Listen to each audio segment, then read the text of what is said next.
Hello, नमस्कार, वंदकम, सत श्री अकाल। आप सभी का स्वागत है आपके अपने ही channel Magnet Brains IIT JEE and NEET पे। मेरा नाम है सत्यम शर्मा और आज हम आ गए हैं अपना एक नया लेक्चर देखने जो कि होने वाला है किस पर, electric field due to continuous charge distribution. हम लेक्चर को स्टार्ट करेंगे। हम ये लेक्चर क्यों पढ़ रहे हैं उसको भी जानेंगे। थोड़ा सा पिछले लेक्चर की भी जरूरत पड़ेगी हमें, तो हम उसको भी थोड़ा सा रिवाइज कर लेंगे और धीरे से हाथ पकड़ के इस लेक्चर का आगे बढ़ते चलेंगे। तो आपका स्वागत मैं कर चुका हूं एक ऐसे प्लेटफॉर्म पर जो कंप्लीटली फ्री एजुकेशन प्रोवाइड कर रहा है। और फ्री का मतलब ये नहीं है कि कंटेंट से कॉम्प्रोमाइज किया गया हो, कंटेंट एकदम टॉप नॉच आपको प्रोवाइड किया जाता है। हमेशा की तरह वही बात मैं आपको बोलूंगा कि लेक्चर स्टार्ट करने से पहले पानी की बोतल, दिमाग, पेन, पेपर लेकर बैठ जाइए, अपने नोट्स वगैरह, और जैसे जैसे लेक्चर आगे बढ़ रहा है वैसे वैसे नोट्स बनाते चलिए, ठीक है ना। जो भी चीजें मैं आपको लेक्चर के दौरान अपने मुंह से बताता हूं, हो सकता है वो चीजें यहाँ पर लिखी ना हो, लेकिन आपके पास ये पूरी फ्रीडम है। आप क्योंकि मुझे ऑनलाइन देख रहे हैं, आपके कंट्रोल में हूं मैं, आपकी उंगलियों के कंट्रोल में हूं। आप जब चाहे मुझे रोक सकते हैं, जब चाहे मुझे बोल सकते हैं कि चलो बेटा पढ़ाओ। ऐसा आप जब बोलेंगे तब मैं रुक जाऊंगा, जब आप बोलेंगे तब मैं पढ़ाने लग जाऊंगा। तो आप आराम से सुनकर नोट्स बनाते चलिए, लिखते चलिए जो जो चीजें मैं आपको बताता हूं, ठीक है ना। तो बिना किसी देरी के स्टार्ट करते हैं आज के लेक्चर को। हमने एक नीट का मॉड्यूल आपके लिए बनाकर रखा है जहां पर हम आपको टॉपिक वाइज एक्सप्लेनेशन वीडियोस देते हैं। वीडियोस के साथ आपको मिल जाती है डीपीपीस। डिस्क्रिप्शन में आपको जाकर डीपीपी को डाउनलोड करना पड़ता है। डीपीपी डाउनलोड करने के बाद आप उसे सॉल्व करते हैं। अगर आपको क्वेश्चंस बन जाते हैं, जो कि बनी जाते होंगे, तो वेल एंड गुड। नहीं बनते हैं तो डीपीपी का वीडियो सोल्यूशन भी आपके सामने आता है। फिर हम आपको चैप्टर वाइज एमसीक्यूज कराते हैं, पीवाईक्यूज कराते हैं, डाउट सॉल्विंग सेशन आपके लिए लेकर आने लग गए हैं हम। आस्क योर डाउट का एक ऑप्शन आपके पास है। अगर आप वीडियो के डिस्क्रिप्शन में जाएंगे तो वहां पर एक लिंक होती है आस्क योर डाउट की, वहां पर आप स्क्रीनशॉट भेज सकते हैं और अपना डाउट लिखकर भेज सकते हैं। हम उस डाउट को आपको बता देंगे, ठीक है ना। Chapter wise one shot revision आपको दिया जाएगा और एक ऐसा प्लेटफॉर्म भी हम तैयार करने की कोशिश कर रहे हैं जहां पर आप टेस्ट देकर ये पता लगा पाएंगे कि आपकी तैयारी कैसी चल रही है, ठीक है ना। चलिए भाई, तो स्टार्ट करते हैं आज के लेक्चर को। अभी लास्ट लेक्चर में हमने क्या पढ़ा, जरा उसको रिवाइज कर लो। आओ पहले, है ना, थोड़ा सा उसको रिवाइज कर लेते हैं लास्ट लेक्चर को, क्योंकि यहां पर उसी का कंटिन्यूएशन है। आप ये मान लो लास्ट लेक्चर उसी का कंटिन्यूएशन हम यहां पर देखने वाले हैं। हमको इतना पता था, लास्ट लेक्चर में हमने क्या पढ़ लिया। लास्ट लेक्चर में हमने देख लिया है एक तो परमिटिविटी को, है ना। किसको देख लिया है? परमिटिविटी को, ठीक है ना। रिलेटिव परमिटिविटी को, रिलेटिव परमिटिविटी को is equals to epsilon m upon epsilon naught is equals to f naught upon f m, है ना। उसमें हमने ये जाना कि किसी भी पर्टिकुलर मटेरियल की जो परमिटिविटी होगी, किसी भी पर्टिकुलर मटेरियल की जो परमिटिविटी होगी, वो फ्री स्पेस की परमिटिविटी से क्या होगी, ज्यादा ही होगी। और परमिटिविटी क्या करती है? परमिट करती है अपनी फील्ड को कि जाकर क्या करे, चार्जेस के बीच में जो मीडियम है उसकी फील्ड को कमजोर कर दे। यानी कि दो चार्जेस के बीच में, अगर नंबर ऑफ चार्जेस भी है, नंबर ऑफ चार्जेस के बीच में जो इलेक्ट्रोस्टैटिक फोर्स लग रहा है उसको कम कर दे, है ना। ये परमिट करता है परमिटिविटी, ठीक है। इससे हमें ये पता चला कि एफ नॉट क्या होता है, एफ एम से बड़ा होता है, ठीक है ना। इसको आप क्या बोलते हो? एप्सिलॉन आर बोलते हो। ये सारी चीजें क्या कर चुके हैं, हम पढ़ चुके हैं। साथ ही साथ हमने ये भी देखा, क्या देखा? ओहो, साथ ही साथ हमने ये देखा कि फील्ड कैसे निकाली जाए। तो हमने बात की भैया पॉइंट चार्जेस की। सबसे पहले हमने ये बोल दिया कि हम जो फील्ड का फॉर्मूला डिराइव करके लेकर आ रहे हैं वो किसके लिए है? वो पॉइंट चार्ज के लिए है। और वो क्या है? वो है ई। अगर किसी पर्टिकुलर पॉइंट पी पर आपको निकालना है जो कि आर डिस्टेंस दूर है, तो वो होता है k into Q upon are का स्क्वायर। याद आया कि नहीं आया? हाँ कि ना। फिर हमने इसका क्या देखा? वेक्टर फॉर्म भी देखा, है ना। फिर हमने क्या देखा भाई? इसका वेक्टर फॉर्म देखा। फिर हमने इसके कुछ क्वेश्चंस कर लिए, है ना, जो कि किस पर बेस्ड थे? इक्विलिब्रियम पर बेस्ड थे, है ना, इक्विलिब्रियम पर बेस्ड थे। ये इक्विलिब्रियम हमने कहाँ पढ़ लिया था? ऑलरेडी कूलम्स लॉ में पढ़ा हुआ था, तो हमको ज्यादा दिक्कत नहीं हुई। कहाँ पढ़ लिया था हमने इसको? कूलम्स लॉ में पढ़ लिया था। तो सेम वही इक्विलिब्रियम का कंसेप्ट थी कि जो क्वेश्चंस थे वो हमने वापस सॉल्व कर लिए, तो ज्यादा दिक्कतें हमको नहीं हुई है, ठीक है ना। तो आप ये फॉर्मूला याद रखेंगे, EP is equals to KQ upon R square, ठीक। अच्छा, इसकी डायरेक्शन क्या होती है? हमने बोला था भाई फील्ड की डायरेक्शन वही होगी जो फोर्स की डायरेक्शन होती है, हाँ कि ना। याद आया फॉर्मूला? हाँ सर। आप किसी भी पर्टिकुलर चार्ज की फील्ड में अगर किसी दूसरे एक टेस्ट चार्ज को ले जाओगे, हमने एक चीज जानी थी, टेस्ट चार्ज। टेस्ट चार्ज क्या होता था? वो चार्ज होता था जो अपनी खुद की फील्ड नहीं बनाता था, जिसका मैग्नीट्यूड बहुत ज्यादा छोटा होता था, है ना। तो अगर आप किसी भी पर्टिकुलर चार्ज की फील्ड में किसी टेस्ट चार्ज को जाकर रख दोगे, तो टेस्ट चार्ज को पता लगेगा कि उस पर फोर्स लग रहा है किसी पर्टिकुलर डायरेक्शन में। मान लो मैं टेस्ट चार्ज हूं, मैं किसी चार्ज की फील्ड में गया, तो मुझे फील हुआ कि मुझे धक्का लग रहा है, पीछे की तरफ क्या लग रहा है, फोर्स लग रहा है, तो मैं बोलूंगा भाई मुझ पर पीछे की तरफ फोर्स लग रहा है, मतलब यहां पर इस सामने वाले चार्ज की जो फील्ड है वो पीछे की तरफ है, इस डायरेक्शन में, यानी कि आउटवर्ड है। बात समझ में आई? ओके, तो इससे हमने ये जान लिया कि अगर पॉजिटिव चार्ज होता है तो उसकी जो फील्ड होती है वो रेडियली क्या होती है, आउटवर्ड होती है। रेडियली क्या होती है, आउटवर्ड होती है। ठीक है ना, पॉजिटिव चार्ज की जो फील्ड होती है वो रेडियली आउटवर्ड होती है, और जो नेगेटिव चार्ज होता है उसकी फील्ड क्या होती है, रेडियली इनवर्ड होती है। क्या होती है भाई, रेडियली इनवर्ड होती है। बात समझ में आई? हाँ सर समझ में आ गई। ये दोनों चीजें हमने पकड़ ली है। ठीक है सर, ओके वेरी गुड। फिर हमने एक फॉर्मूला और बना लिया भाई कि अगर मुझे फोर्स निकालना है तो उसका फॉर्मूला है Q इंटू ई। अगर आपको मैग्नीट्यूड निकालना है या फोर्स की, अगर आपको यहाँ पर चार्ज आपको पॉजिटिव दिया है, नेगेटिव दिया है, तो फोर्स पॉजिटिव नेगेटिव में आ जाएगा, लेकिन आप उसका फॉर्मूला क्या याद रखोगे, F is equal to q e. ये सारी की सारी चीजें हम कर चुके हैं। ठीक, अच्छा अब जब हमने यहाँ पर फॉर्मूला निकाला फील्ड का, तो हमारे सामने जो दिमाग था हमारा खुद का, उसने बोला कि यहाँ पर E जो है वो inversely proportional to r square है ना। हाँ ठीक है, तो इसका ग्राफ भी हमने बनाया था, अगर आपको याद हो तो E वर्सेस R का। वो ग्राफ कैसा बना था, ग्राफ कैसा बना था, कुछ ऐसा बना था। हाँ सर, वो ग्राफ कुछ ऐसा बना हुआ था। ठीक है, तो अब हम बात करने वाले हैं कुछ ऐसे ग्राफ्स की जो रेगुलरली आपसे पूछे जा सकते हैं एग्जाम में, है ना।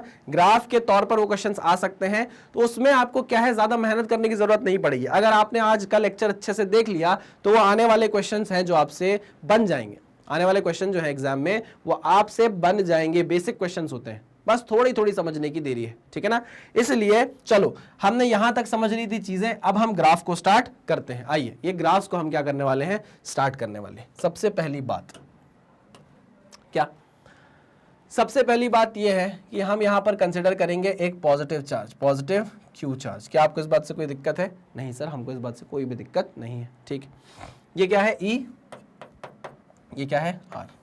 ठीक है, हम ये जानते हैं कि अगर इस डायरेक्शन में आउटवर्ड जाती है फील्ड तो हम उसको क्या बोलते हैं, पॉजिटिव बोलते हैं, और अगर इस डायरेक्शन में जाती है फील्ड तो उसको हम क्या बोलते हैं, नेगेटिव बोलते हैं, है ना।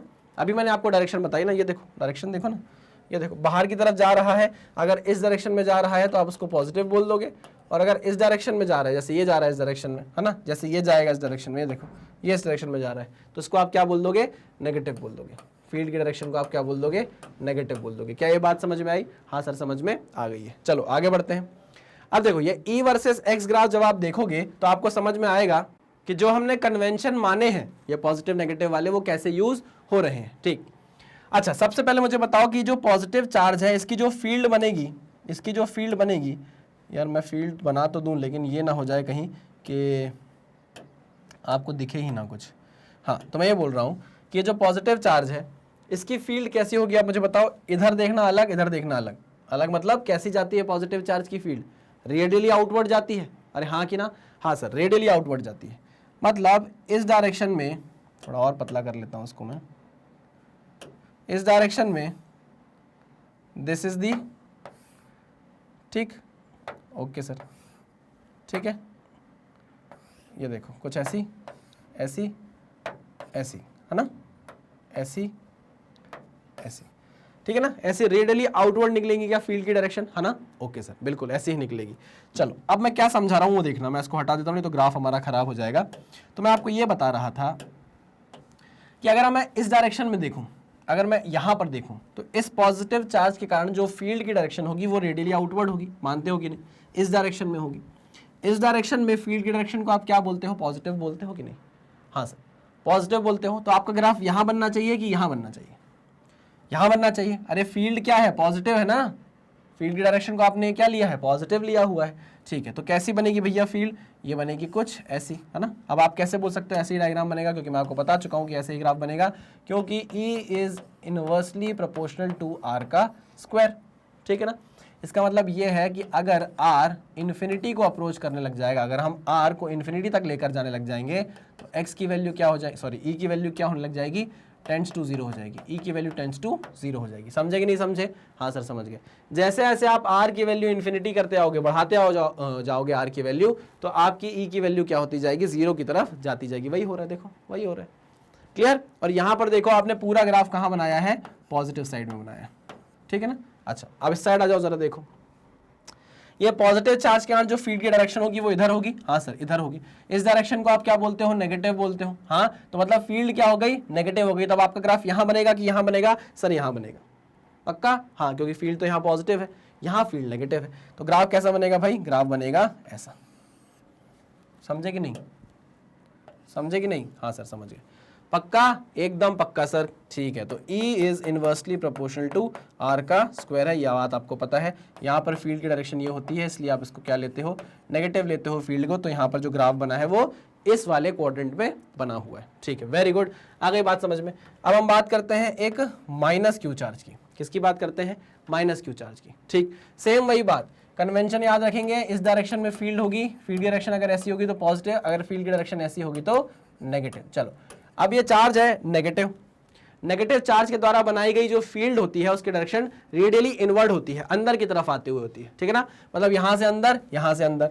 तो अगर फील्ड यहां से अंदर आ रही है तो ये डायरेक्शन होगा, अरे हाँ कि ना, रेडियली इनवर्ड का डायरेक्शन ये है ना, पक्का, हाँ सर पक्का। तो अब यहां पर इलेक्ट्रिक फील्ड क्या हो गई, नेगेटिव हो गई। तो बताओ ग्राफ यहां बनेगा कि यहां बनेगा, ग्राफ यहां बनेगा कि यहां बनेगा, सर ग्राफ पॉजिटिव में नहीं बन सकता क्योंकि फील्ड की डायरेक्शन रेडियली इनवर्ड है और इस डायरेक्शन को आप नेगेटिव बोलते हो। तो फील्ड जाएगी किसमें, नेगेटिव में, फील्ड गई किसमें, नेगेटिव में। तो ग्राफ बन जाएगा यहां पर। समझे कि नहीं समझे, सर बहुत अच्छे समझ गए। चलो 1/r² है, आपको पता है कि अगर r टेंड्स टू इन्फिनिटी होगा तो E टेंड्स टू 0 होना ही होना है। चलो वेरी गुड, आ जाओ जरा इस साइड आ जाओ। अच्छा मैं यहाँ पर जरा डायग्राम मतलब वो बना दूं, डायरेक्शन बना दूं। आपने फील्ड की डायरेक्शन को रेडियली इनवर्ड लिया है इसलिए नेगेटिव में ग्राफ बना है। यहाँ पर आप देखो नेगेटिव चार्ज रेडियली इनवर्ड है आपकी फील्ड की डायरेक्शन, तो इसको आप क्या बोल दोगे, पॉजिटिव बोल दोगे। इसको आप क्या बोल दोगे, पॉजिटिव बोल दोगे, रेडियली इनवर्ड। इस डायरेक्शन को आप फील्ड में क्या लेते हो, पॉजिटिव लेते हो, ठीक। तो अब आपका ग्राफ कैसा बनेगा, इस वाले क्वाड्रेंट में बनेगा कि इस वाले क्वाड्रेंट में, फील्ड क्या होना चाहिए, पॉजिटिव होनी चाहिए। तो ये बन गया आपका डायग्राम। आई बात समझ में, हाँ हाँ सर बिल्कुल सही। E is inversely proportional to 1/r², ठीक है ना, दिस इज दी ग्राफ। तो आप समझ गए, पॉजिटिव चार्ज के कारण अगर आपसे कोई पूछे E वर्सेस ग्राफ बना दो R का, या E वर्सेस X ग्राफ कोई आपसे बोले, नेगेटिव चार्ज के कारण कभी आपसे कोई बोले कि E वर्सेस X ग्राफ बना दो, तो आप आराम से बना सकते हो, आपको कोई भी टेंशन नहीं होनी चाहिए। क्लियर, पक्का, आगे बढ़े, हाँ सर आगे बढ़ते हैं। चलो तो ये हो गए हमारे दो ग्राफ कंप्लीट, पहला और ये दूसरा। नेक्स्ट अब बात करते हैं हम एक, देखो जोड़ा हुआ है ना ये, तो यहां पर ले लेता हूं मैं एक पॉजिटिव चार्ज, पॉजिटिव क्यू, और यहां भी ले लेता हूं एक पॉजिटिव चार्ज, यानी कि ये कैसा केस हो गया, लाइक चार्जेस का। किसका केस हो गया ये, लाइक चार्जेस का, है ना, लाइक चार्जेस का, जिसमें लाइक चार्जेस क्या है, पॉजिटिव है। क्यों, लाइक चार्जेस नेगेटिव भी हो सकते हैं लेकिन उसका ग्राफ थोड़ा सा पलट जाएगा, इसलिए मैं यहाँ पर पॉजिटिव आपको लिखकर बता दे रहा हूँ, ठीक है। तो ये है आपका ई आर है ना, चाहिए नेगेटिव आर बोल दे रहा हूँ, नेगेटिव डायरेक्शन में है। ये क्या हो जाएगा, माइनस ऑफ ई, और ये क्या हो जाएगा, माइनस ऑफ ई। बात समझ में आई, हाँ सर समझ में आ गई 100%, जी सर 100%। कन्वेंशन सारे याद है, कन्वेंशन सारे याद है। ये है पॉजिटिव, अगर फील्ड की डायरेक्शन ये होगी रेडियली आउटवर्ड तो आप पॉजिटिव लोगे, और अगर रेडियली इनवर्ड होगी तो आप क्या लोगे, नेगेटिव लोगे। चलो आ जाओ, अब काम की बात करते हैं फिर से। हेलो अंकल नमस्ते, चलो काम की बात पे आते हैं। हाँ यहाँ पर पॉजिटिव चार्ज है, सुनना मेरी बात ध्यान से। अब यहाँ पर भी पॉजिटिव चार्ज है, इसके द्वारा बनाई गई फील्ड पर इसका भी कुछ तो इफेक्ट आ सकता था, आना चाहिए, हाँ सर आना चाहिए बिल्कुल।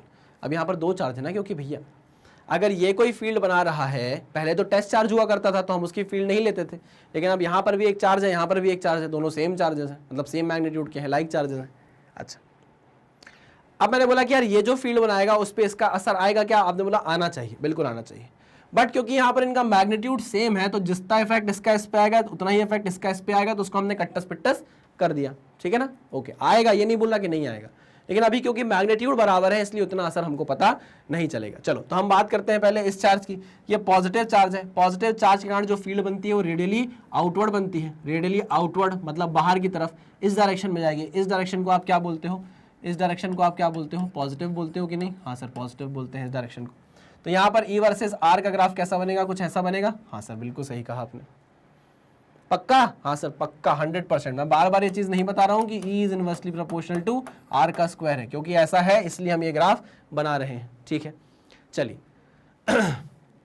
यहां आ जाओ जरा, ये भी पॉजिटिव चार्ज है। इस पॉजिटिव चार्ज के कारण यहां पर आप देखो क्या होगा, इस डायरेक्शन में अगर आप देखोगे तो रेडियली आउटवर्ड जाएगी क्या फील्ड लाइन, अरे हाँ कि ना, रेडियली आउटवर्ड होगी इसकी फील्ड, ठीक। तो इस डायरेक्शन को आप क्या लेते हो, नेगेटिव लेते हो, मतलब फील्ड क्या लोगे आप, नेगेटिव लोगे। तो जो ग्राफ बनेगा वो इस क्वाड्रेंट में नहीं, इस क्वाड्रेंट में बनना चाहिए, तो ग्राफ बन गया ये, ठीक है, ग्राफ बन गया ये।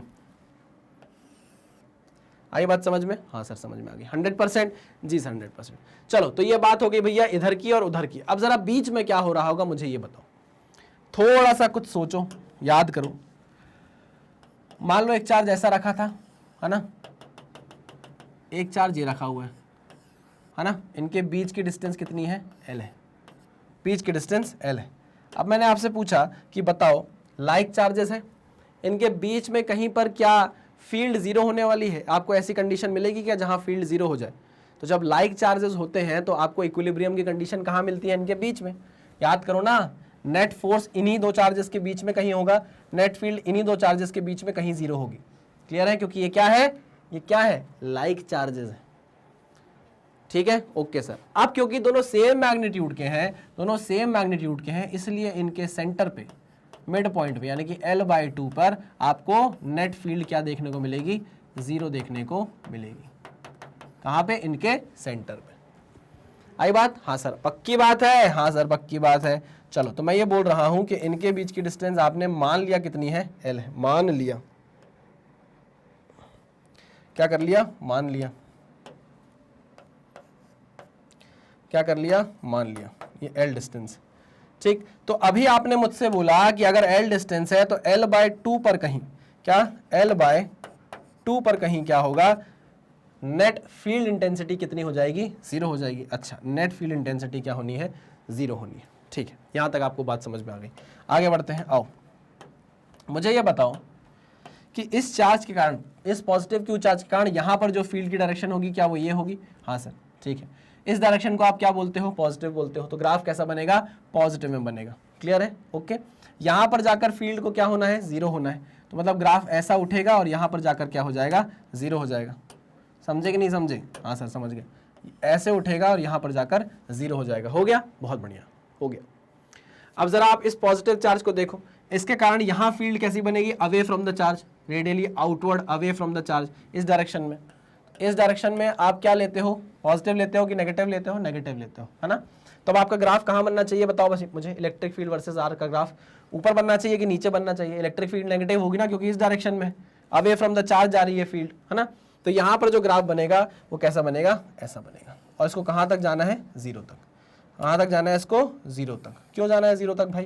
क्योंकि मैंने अभी आपको बताया कि यहां पर दोनों चार्जेस जो है उनका मैग्नीट्यूड सेम है, दोनों लाइक चार्जेस हैं, तो इनके बीच में ही कहीं फील्ड जीरो होनी थी। अब क्योंकि इनका मैग्नीट्यूड सेम निकल गया, इसलिए इनके मिड पॉइंट पर नेट फील्ड इंटेंसिटी क्या होगी, जीरो होगी। तो लो कर दी ना हमने, यहां पर इस पॉइंट पर क्या है, नेट फील्ड इंटेंसिटी जीरो है।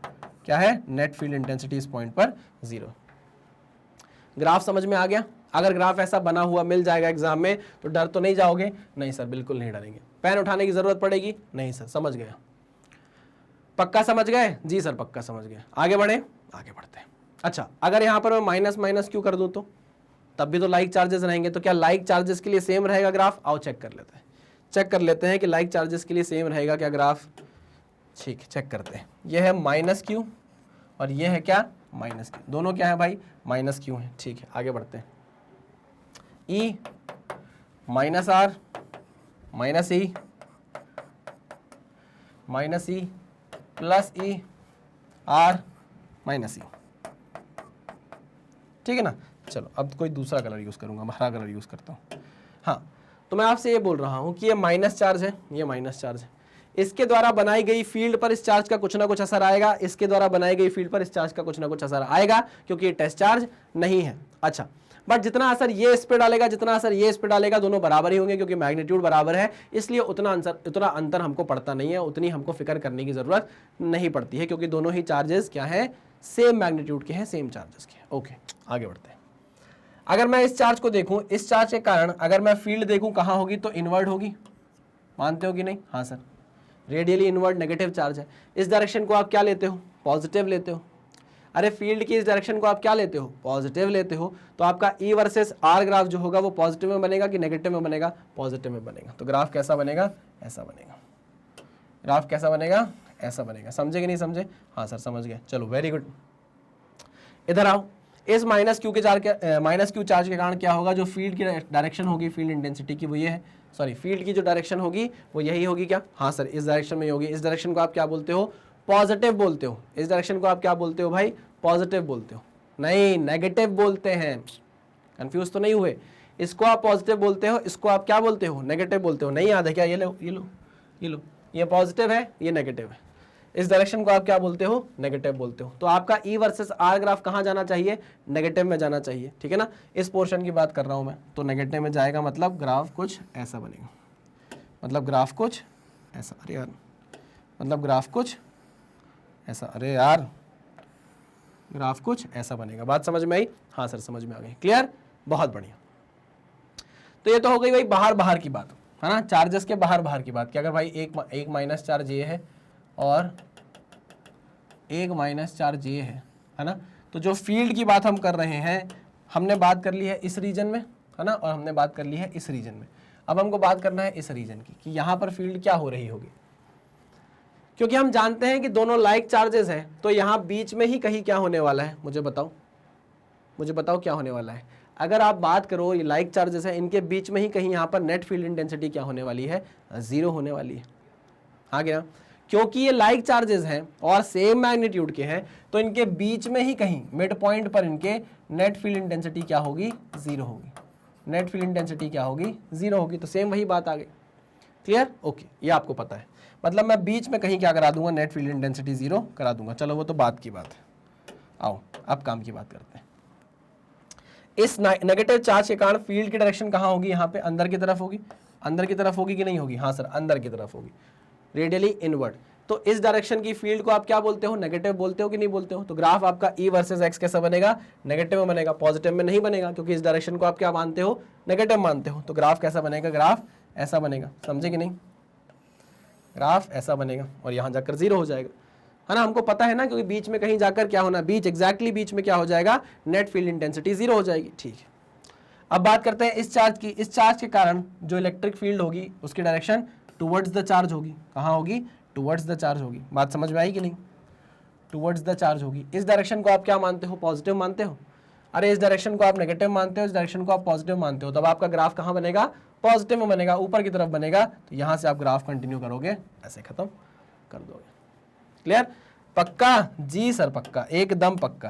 तो यहाँ पर आपको क्या मिल गया, नेट फील्ड इंटेंसिटी 0 मिल गई, नेट फील्ड इंटेंसिटी 0 मिल गई। तो अब मेरा आपसे क्वेश्चन है कि लाइक चार्जेस के लिए जो field E versus x graph या ई वर्सेस आर ग्राफ होता है वो सेम होता है क्या, लो देख लो, सेम है क्या, नहीं। यहाँ भी लाइक चार्जेस हैं, बट यहाँ लाइक चार्जेस कैसे हैं, पॉजिटिव के हैं। यहाँ भी लाइक चार्जेस हैं, बट यहाँ लाइक चार्जेस कैसे हैं, नेगेटिव के हैं। लाइक चार्जेस किसके हैं, नेगेटिव के हैं। बात समझ में आई, हाँ सर समझ में आ गई, बहुत बढ़िया, एक नंबर, शानदार।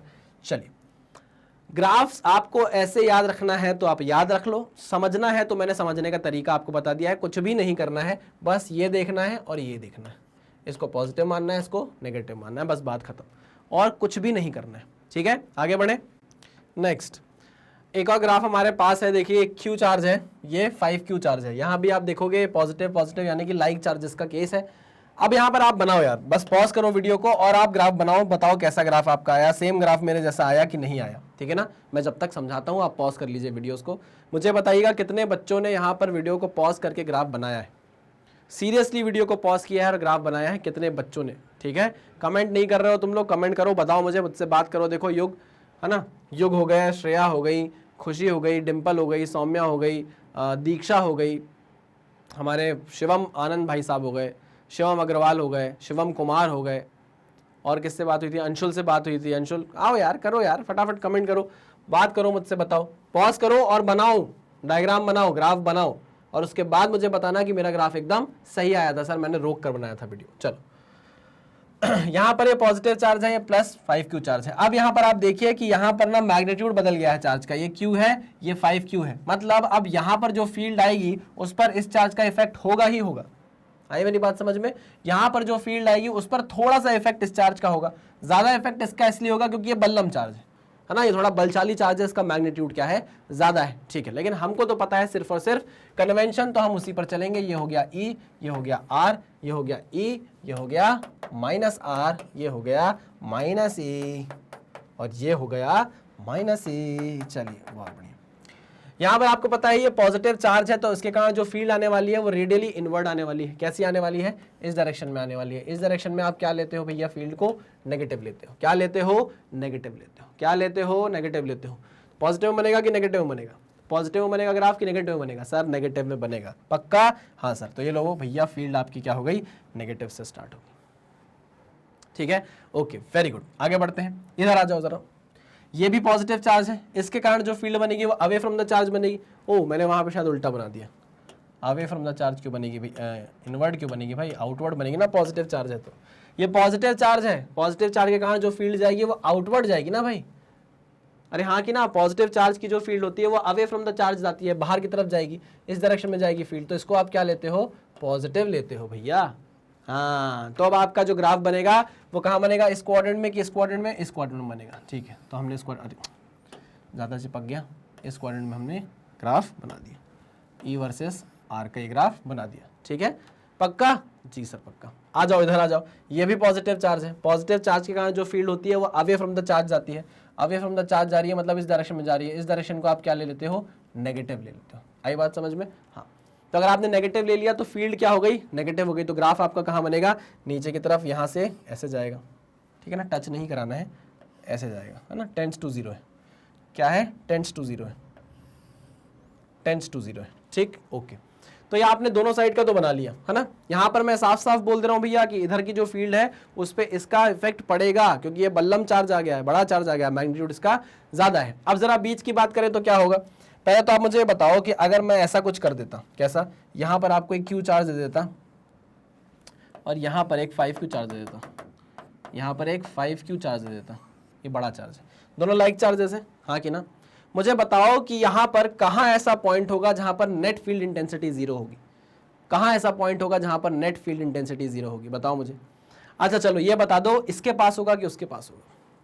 सर छोटे वाले चार्ज के पास होगा। हम x निकालते थे, x इज इक्वल्स टू, याद करो एक ट्रिक वाला फॉर्मूला था हमारे पास, उसमें हमेशा हम स्मॉलर चार्ज से x की डिस्टेंस निकालते थे कि कहाँ पर फोर्स 0 होगा, कहाँ पर इक्विलिब्रियम मिलने वाला है आपको, कहाँ पर आपको नेट फील्ड इंटेंसिटी 0 मिलेगी, है ना। तो मान लीजिए अगर ये टोटल डिस्टेंस L है ना, तो यहाँ से कुछ x डिस्टेंस पे, यहाँ से कुछ x डिस्टेंस पे, यानी कि यहाँ पर आपको क्या मिल जाएगी? नेट फील्ड इंटेंसिटी क्या मिल जाएगी? 0 मिल जाएगी, ये इस पॉइंट पर। ठीक है ना, मतलब किस चार्ज के पास? छोटू वाले चार्ज के पास। तो इसका मतलब ये हुआ, कुल मिलाकर मुझे पता है कि यहाँ पर छोटे वाले चार्ज के पास कहीं पर नेट फील्ड इंटेंसिटी क्या हो रही है? 0 हो रही है। ठीक, ऊपर से हमें ये भी पता है कि ये जो पॉजिटिव चार्ज है इसके द्वारा बनाई गई फील्ड की डायरेक्शन ये होगी, तो उसको आप क्या लेते हो? पॉजिटिव लेते हो, पॉजिटिव लेते हो, हाँ कि ना। तो जो ग्राफ बनेगा वो पॉजिटिव ही में बनेगा, ठीक है ना। तो ये ऐसा कुछ बनेगा, है ना। और यहाँ पर नेट फील्ड इंटेंसिटी 0 होनी है, ये भी आपको पता है। यहाँ पर नेट फील्ड इंटेंसिटी 0 होनी है, ये भी आपको पता है, ठीक है। तो आपने यहाँ पर लिख लिया नेट फील्ड इंटेंसिटी होनी है इधर 0। पक्का? जी सर पक्का, 100%। अच्छा यहाँ की बात करें तो ये जो पॉजिटिव 5Q चार्ज है इसके कारण जो फील्ड की डायरेक्शन होगी क्या वो रेडियली आउटवर्ड होगी? हाँ। इसको आप क्या लेते हो? नेगेटिव लेते हो। लेते हो कि नहीं लेते? हाँ। तो ग्राफ आपका नेगेटिव से चालू होगा और किधर जाएगा? 0 की तरफ जाएगा। नेगेटिव से चालू होगा और किधर जाएगा? 0 की तरफ जाएगा, ठीक है ना। तो ये हो गया 0 यहाँ पर। क्लियर? ये वही डिस्टेंस x है जो आप जब क्वेश्चन सॉल्व करते थे तो निकालते थे, ये वही डिस्टेंस x है ना। ये पूरे डिस्टेंस क्या है? L है, और यहाँ कितनी डिस्टेंस है? x है। This is the point of equilibrium. पक्का? जी सर पक्का, 100%। हाँ सर 100%। अगर यहाँ पर चार्ज का मैग्नीट्यूड कम होता, यहाँ ज्यादा होता, तो ये पॉइंट खिसक कर इस साइड आ जाता। अब आप बनाना समझ गए हो, आपको सिर्फ और सिर्फ क्या याद रखना है? ये याद रखना है बस, और कुछ नहीं। ग्राफ तो सेम बन रहा है, ऊपर नीचे बस डिसाइड करना है कहाँ बनाना है, पॉजिटिव बनाना है कि नेगेटिव बनाना है। आपने पता कर लिया तो आपको आराम से चीजें बन जाएंगी, ठीक है ना। तो ये हो गया ग्राफ का पार्ट कंप्लीट, जो हमने लास्ट लेक्चर में इसलिए नहीं किया था क्योंकि लेक्चर काफी बड़ा हो गया था, इस लेक्चर में हमने उसको इंक्लूड कर लिया है। चलिए आगे बढ़ते हैं। अब ये जो लेक्चर होने वाला है, ये लेक्चर होने वाला है किस पे? कंटिन्यूअस चार्ज डिस्ट्रीब्यूशन पे। अभी तक हमने जो भी कुछ पढ़ा वो पॉइंट मासेस के लिए पढ़ा, है ना। अभी जो आप ये फॉर्मूला लिखते थे E इज इक्वल टू के क्यू अपॉन आर स्क्वायर, जो फॉर्मूला आप लिखते थे धड़ल्ले से, आपको इसके पीछे दिमाग में ये बात चलती रहती थी कि यार ये फॉर्मूला हर जगह नहीं लग सकता, है ना। It is valid for only, valid for point charges only, point charges only, है ना। अब भैया ऐसे ऑब्जेक्ट हैं जो पॉइंट चार्जेस नहीं कहलाएंगे, फिर आप क्या करोगे भैया, जिस पर पॉइंट चार्ज नहीं हो सकता, है ना। एक लंबी सी प्लेट दे देगा, लंबी सी वायर दे देगा, है ना, ऐसी कोई रिंग दे देगा, सर्कुलर रिंग दे देगा, सेमी सर्कुलर रिंग दे देगा, उस पर चार्ज डाल देगा, बोलेगा भैया निकालो इसके कारण फील्ड क्या बनेगी किसी पर्टिकुलर पॉइंट पर। तो यार आप उसको ना कभी भी पॉइंट चार्ज नहीं मान पाओगे, है ना। जैसे अगर आपको मैं एग्जांपल लूँ, एग्जांपल के तौर पर आप देखो, ये देखो, ये देखो, ये पूरी रॉड देखो आप, ये है ना, ये कंटिन्यूअस चार्ज डिस्ट्रीब्यूशन का केस बनेगी आगे जाके, आप देखना, है ना। इसको आप कभी भी पॉइंट चार्ज मानकर के क्यू अपॉन आर स्क्वायर का फॉर्मूला नहीं लगा पाओगे, ठीक है ना। तो इसी चीज को समझने के लिए कुछ बातें हैं जो हमें पहले से पता होनी चाहिए। एक तो ये कि ये वाला फॉर्मूला जो है ये सिर्फ और सिर्फ पॉइंट चार्जेस के लिए क्या है, वैलिड है, कंटिन्यूअस चार्ज डिस्ट्रीब्यूशन के लिए वैलिड नहीं है, ठीक है। ये बात हो गई। आगे बात करते हैं, आगे क्या आगे ये है कि हमको ना अब कंटिन्यूअस चार्ज डिस्ट्रीब्यूशन के केसेस को जब सॉल्व करना है, या मैं बोलूँ डेरिवेशन, कुछ डेरिवेशन करने हैं, तो हमें उसे समझने के लिए ना कुछ प्री रिक्विजिट नॉलेज की ज़रूरत है। प्री रिक्विजिट नॉलेज का मतलब ये होता है कि आपको पहले से कुछ चीज़ें पता होनी चाहिए, है ना। तो पहले से जो चीज़ आपको पता होनी चाहिए वो मैं आपको यहाँ पर बताने जा रहा हूँ। यहाँ पर आप देखोगे हम 3 केसेस बात करेंगे कंटिन्यूअस चार्ज डिस्ट्रीब्यूशन में। कंटिन्यूअस चार्ज डिस्ट्रीब्यूशन में, कंटिन्यूअस चार्ज डिस्ट्रीब्यूशन में हम 3 चीज़ों की बात करेंगे। पहला linear charge distribution, linear charge distribution, ठीक है ना, डिस्ट्रीब्यूशन को मैं ऐसे लिख देता हूँ। दूसरा सरफेस चार्ज डिस्ट्रीब्यूशन, अरे कहाँ जा रहे हो, उधर आओ, इधर आओ, surface charge distribution, surface charge distribution. और तीसरा क्या आ जाएगा, लीनियर चार्ज, सरफेस चार्ज और volume charge distribution, volume charge distribution, ठीक है ना। ओके, यहां पर इस टाइप के 3 केसेस हमको देखने को मिलेंगे, linear charge distribution, surface charge distribution और volume charge distribution. Linear charge distribution में आपका जो चार्ज होगा वो यूनिफॉर्मली डिस्ट्रीब्यूट हो जाएगा अलोंग द लेंथ, मतलब ये सारे के सारे कैसे ऑब्जेक्ट्स रहने वाले हैं, 1D ऑब्जेक्ट्स रहने वाले हैं, ठीक। सेकंड केस में सरफेस चार्ज डिस्ट्रीब्यूशन में आपके जो भी चार्ज है वो पूरे सरफेस में क्या हो जाएगा, इक्वली डिस्ट्रीब्यूट हो जाएगा, ठीक है ना। तो हम बोलेंगे यहां पर आप कौन से केसेस देखोगे, 2D वाले।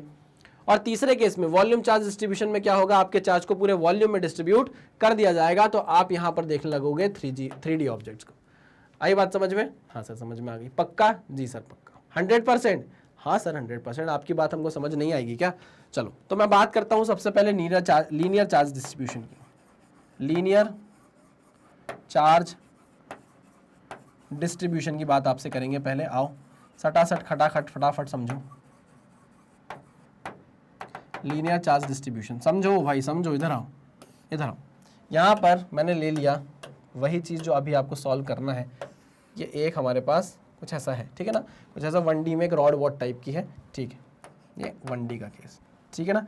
अब इस पर क्या कर दिया गया भैया, चार्ज को यूनिफॉर्मली ऐसे डिस्ट्रीब्यूट कर दिया गया, है ना। ओके, मुझसे बोला गया कि सुनो, ध्यान से सुनना, क्या मुझसे ये बोला गया कि जो Q चार्ज है, टोटल चार्ज Q जो है वो टोटल L लेंथ में डिस्ट्रीब्यूट किया गया है, ठीक है ना, और ये यूनिफॉर्मली डिस्ट्रीब्यूट किया गया है ना। तो यहाँ पर हमने एक टर्म निकाली हुई है, एक कांस्टेंट वैल्यू निकाली हुई है जिसको हम बोलते हैं लीनियर मास डेंसिटी। क्या बोलते हैं? Linear mass density, lambda. क्या होती है अभी सब समझाऊंगा, टेंशन मत लो। Linear mass density, linear mass density, ठीक है ना, लैम्डा बोलते हैं। Linear mass density is nothing but linear charge density, charge नहीं, मास नहीं, charge, linear charge density, linear charge density. Mass की आदत है तो मास हो जाता है। लीनियर चार्ज डेंसिटी, तो lambda is nothing but total charge जो Q है वो किस लेंथ में डिस्ट्रीब्यूट हुआ है, L लेंथ में डिस्ट्रीब्यूट हुआ है। टोटल चार्ज जो Q है वो पूरी L लेंथ में डिस्ट्रीब्यूट हुआ है यूनिफॉर्मली, ठीक है ना। मतलब अगर आप इस पूरी रॉड में एक छोटा सा एलिमेंट काटो, ठीक है ना, एक छोटा सा एलिमेंट काटो, ठीक है ना, जिसकी लेंथ आपने मान ली कितनी है, dx है। है ना। अब पूरा चार्ज कितना है, क्यू है, पूरी रॉड पर चार्ज कितना है, क्यू है, तो मैं बोलूंगा इतने से एलिमेंट पे चार्ज कितना है, डी क्यू है, छोटा सा चार्ज डी क्यू, छोटी सी लेंथ डी एक्स। समझे कि नहीं समझे? हाँ सर समझ गए। तो भैया जो आपने पूरी क्यू चार्ज को जो एल लेंथ पे डिस्ट्रीब्यूट किया है उसके रेशो को आप लैम्डा बोल रहे हो, जो आप बोलते हो कि कांस्टेंट रहता है, यूनिफॉर्मली डिस्ट्रीब्यूटेड अगर चीज है तो, हाँ, जिसको आप क्या बोलते हो, लीनियर चार्ज डेंसिटी। तो इसका मतलब ये है, सुनना मेरी बात ध्यान से, पूरे एल लेंथ पर अगर क्यू चार्ज डिस्ट्रीब्यूटेड है तो dx लेंथ पे dq चार्ज डिस्ट्रीब्यूटेड होना चाहिए, अरे हाँ कि ना, और उसका रेशो सेम होना चाहिए जो q बाय एल का है, तभी तो हम बोलेंगे कि चार्ज यूनिफॉर्मली डिस्ट्रीब्यूटेड है, अरे हाँ कि ना।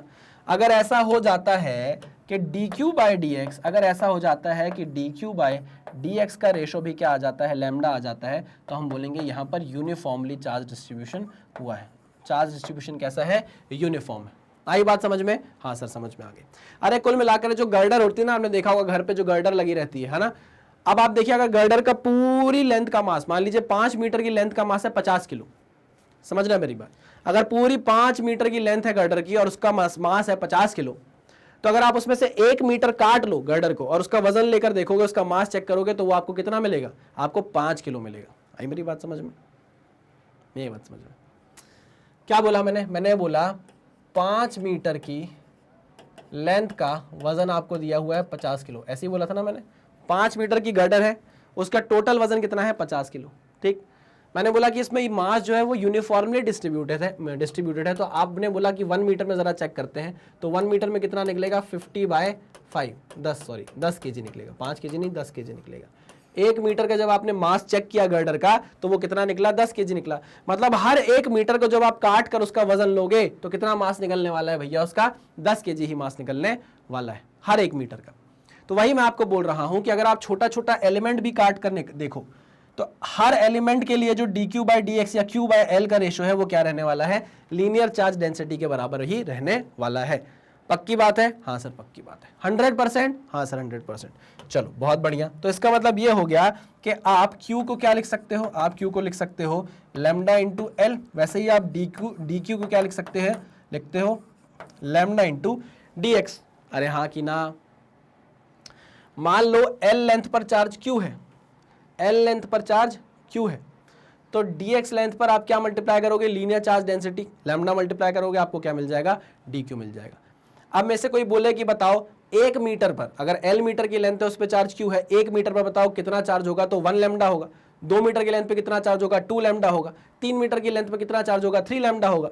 4 मीटर की लेंथ पे कितना चार्ज होगा, 4 लैम्डा होगा। समझे कि नहीं समझे? हाँ सर समझ गए। तो ये काम है हमारा लीनियर चार्ज डेंसिटी का, ये काम है हमारा लीनियर चार्ज डेंसिटी का। बात समझ में आ गई? हाँ सर समझ में आ गई। अच्छा इसकी यूनिट क्या है, यूनिट क्या है, अब आपने लैम्डा लिखा है q बाय एल के बराबर, तो q क्या होता है, कूलम, ये होता है मीटर, तो आ गई आपकी यूनिट क्या, कूलम पर मीटर के बराबर।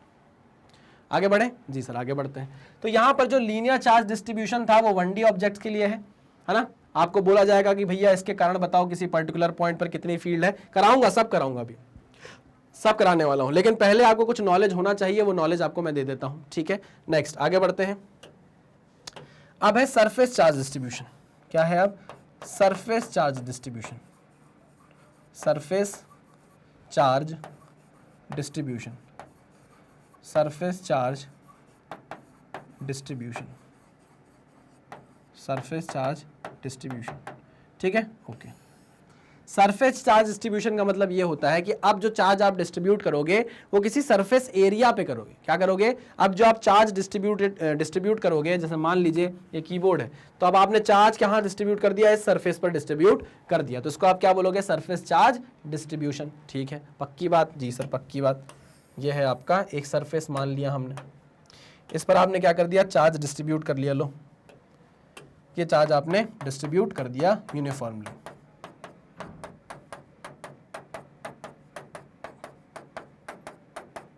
ठीक है, ओके। ये चार्ज डिस्ट्रीब्यूट आपने कर दिया।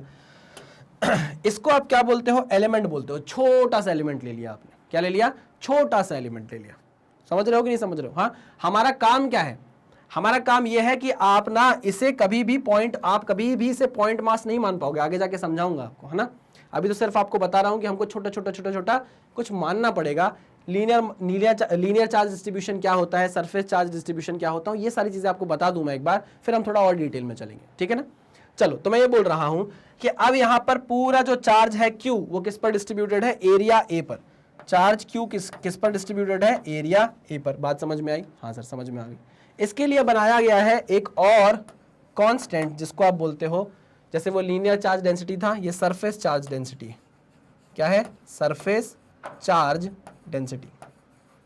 Surface charge density. बात समझ में आ गई? जी सर समझ में आ गई। इसका मतलब क्या है कि यहां पर जो टोटल चार्ज है Q वो पूरे सरफेस एरिया A में क्या है, डिस्ट्रीब्यूटेड है। तो अब आप क्या करोगे, मैंने बोला यार मैं कैसे मान लूं कि यूनिफॉर्मली डिस्ट्रीब्यूटेड है, तो आपने क्या किया, छोटा सा एलिमेंट काटा, इस एलिमेंट का एरिया आपने माना DA, छोटा सा एरिया DA है ना, जिसमें कितना चार्ज है, छोटा सा चार्ज DQ। तो मैं बोल रहा हूं कि अगर इस DQ चार्ज को मैं इस एलिमेंट के एरिया से डिवाइड करूं और उनका रेशियो अगर सेम आ जाए, तो मैं बोलूंगा कि यहां पर जो चार्ज है वो यूनिफॉर्मली डिस्ट्रीब्यूटेड है, किसपे, पूरे के पूरे एरिया पर। बात समझ में आ गई? हाँ सर समझ में आ गई, बहुत बढ़िया, एक नंबर। तो इससे आप एक चीज बोल सकते हो क्या, कि Q is nothing but sigma into A, this implies DQ is nothing but sigma into DA। Clear? पक्का? मतलब अगर टोटल A एरिया में Q चार्ज डिस्ट्रीब्यूटेड है, और अगर आपसे कोई पूछ ले कि 1 मीटर स्क्वायर में बताओ कितना चार्ज डिस्ट्रीब्यूटेड होगा, तो 1 इंटू सिग्मा। 2 मीटर स्क्वायर में कितना चार्ज डिस्ट्रीब्यूटेड होगा, तो 2 इंटू सिग्मा। 3 मीटर स्क्वायर में कितना चार्ज डिस्ट्रीब्यूटेड होगा, 3 इंटू सिग्मा। तो आप टोटल चार्ज यहां से निकाल सकते हो। क्लियर बात है? जी सर। लो, इसको भी मैंने डाल दिया सोन पापड़ी के डब्बे में। ये दोनों चीजें आप समझ गए। अच्छा, इसकी यूनिट आप देख लो यार, यूनिट की अगर आपको दिक्कत लग रही है तो sigma is nothing but charge upon area, तो कूलम पर metre square, this is the unit of surface charge density. Surface charge density. चलो आगे बढ़ते हैं। अब देखो, दो हो गई, एक लीनियर हो गई, एक सरफेस हो गई, अब बचती है क्या, volume charge. Surface charge distribution किस टाइप के ऑब्जेक्ट्स के लिए रहेगा भैया, 2D के लिए। किसके लिए रहेगा, 2D के लिए। ये किसके लिए है, 1D के लिए। कैसा ऑब्जेक्ट है भैया, 2D। ठीक है, आगे बढ़े, आगे बढ़ते हैं और एक और स्लाइड ऐड करते हैं, या मैं चलो इसी में कर देता हूँ, है ना। तीसरा क्या है, volume charge density. Volume charge density. चलो आ जाओ। अब क्या होगा, इसमें आपको एक मान लो कुछ वॉल्यूम वाला ऑब्जेक्ट दे देता हूं मैं, एक कोई स्फीयर है, ठीक है ना। इस पूरे स्फीयर पर Q चार्ज डिस्ट्रीब्यूट कर दिया मैंने पूरे वॉल्यूम V पर। Q चार्ज डिस्ट्रीब्यूट कर दिया पूरे वॉल्यूम V पर, ठीक है। कैसे डिस्ट्रीब्यूट किया, लो ऐसे डिस्ट्रीब्यूट किया।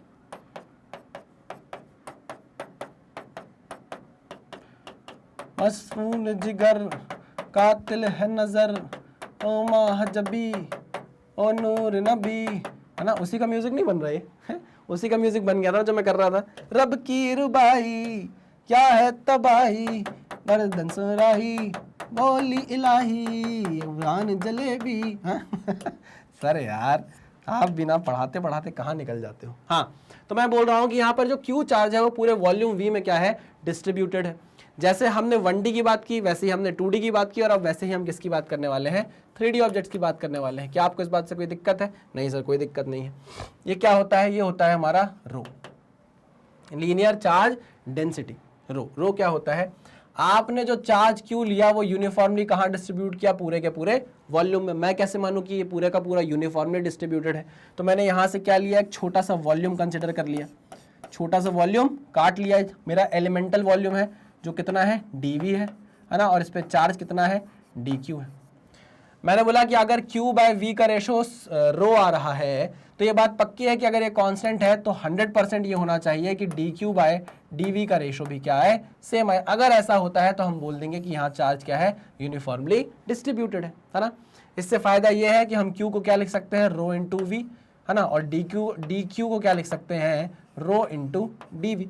यानी कि अगर V वॉल्यूम पर Q चार्ज डिस्ट्रीब्यूटेड है तो 1 मीटर क्यूब पे कितना चार्ज डिस्ट्रीब्यूटेड होगा भैया, 1 इंटू रो। 2 मीटर क्यूब पे कितना चार्ज डिस्ट्रीब्यूटेड होगा, 2 इंटू रो। 3 मीटर क्यूब पे कितना होगा, 3 इंटू रो। टोटल चार्ज आप निकाल सकते हो। बात समझ में आई कि नहीं आई? हाँ सर समझ में आ गई, पक्की बात, 100%। तो लो, बात करेगा यूनिट की तो क्या हो जाएगी, यूनिट बताओ, यूनिट बताओ क्या हो जाएगी, कूलम पर मीटर क्यूब, ये क्या इसकी यूनिट हो जाएगी? जी सर, कूलम पर मीटर क्यूब। आगे बढ़े, और कुछ लीनियर चार्ज डेंसिटी की बात हो गई, सरफेस चार्ज डेंसिटी की बात हो गई, वॉल्यूम चार्ज डेंसिटी की बात हो गई है। इससे ज्यादा आपको और कुछ जानने की जरूरत नहीं है, आराम से आप क्वेश्चंस आप उड़ा ले जाओगे। ठीक है, पक्का? जी सर पक्का। आ जाओ।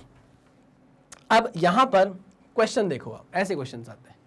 क्वेश्चन क्या है समझना, यहां पर आपको मैं ऐसे एक 1D ऑब्जेक्ट पे चार्ज डिस्ट्रीब्यूट करके दे रहा हूं, ठीक है ना।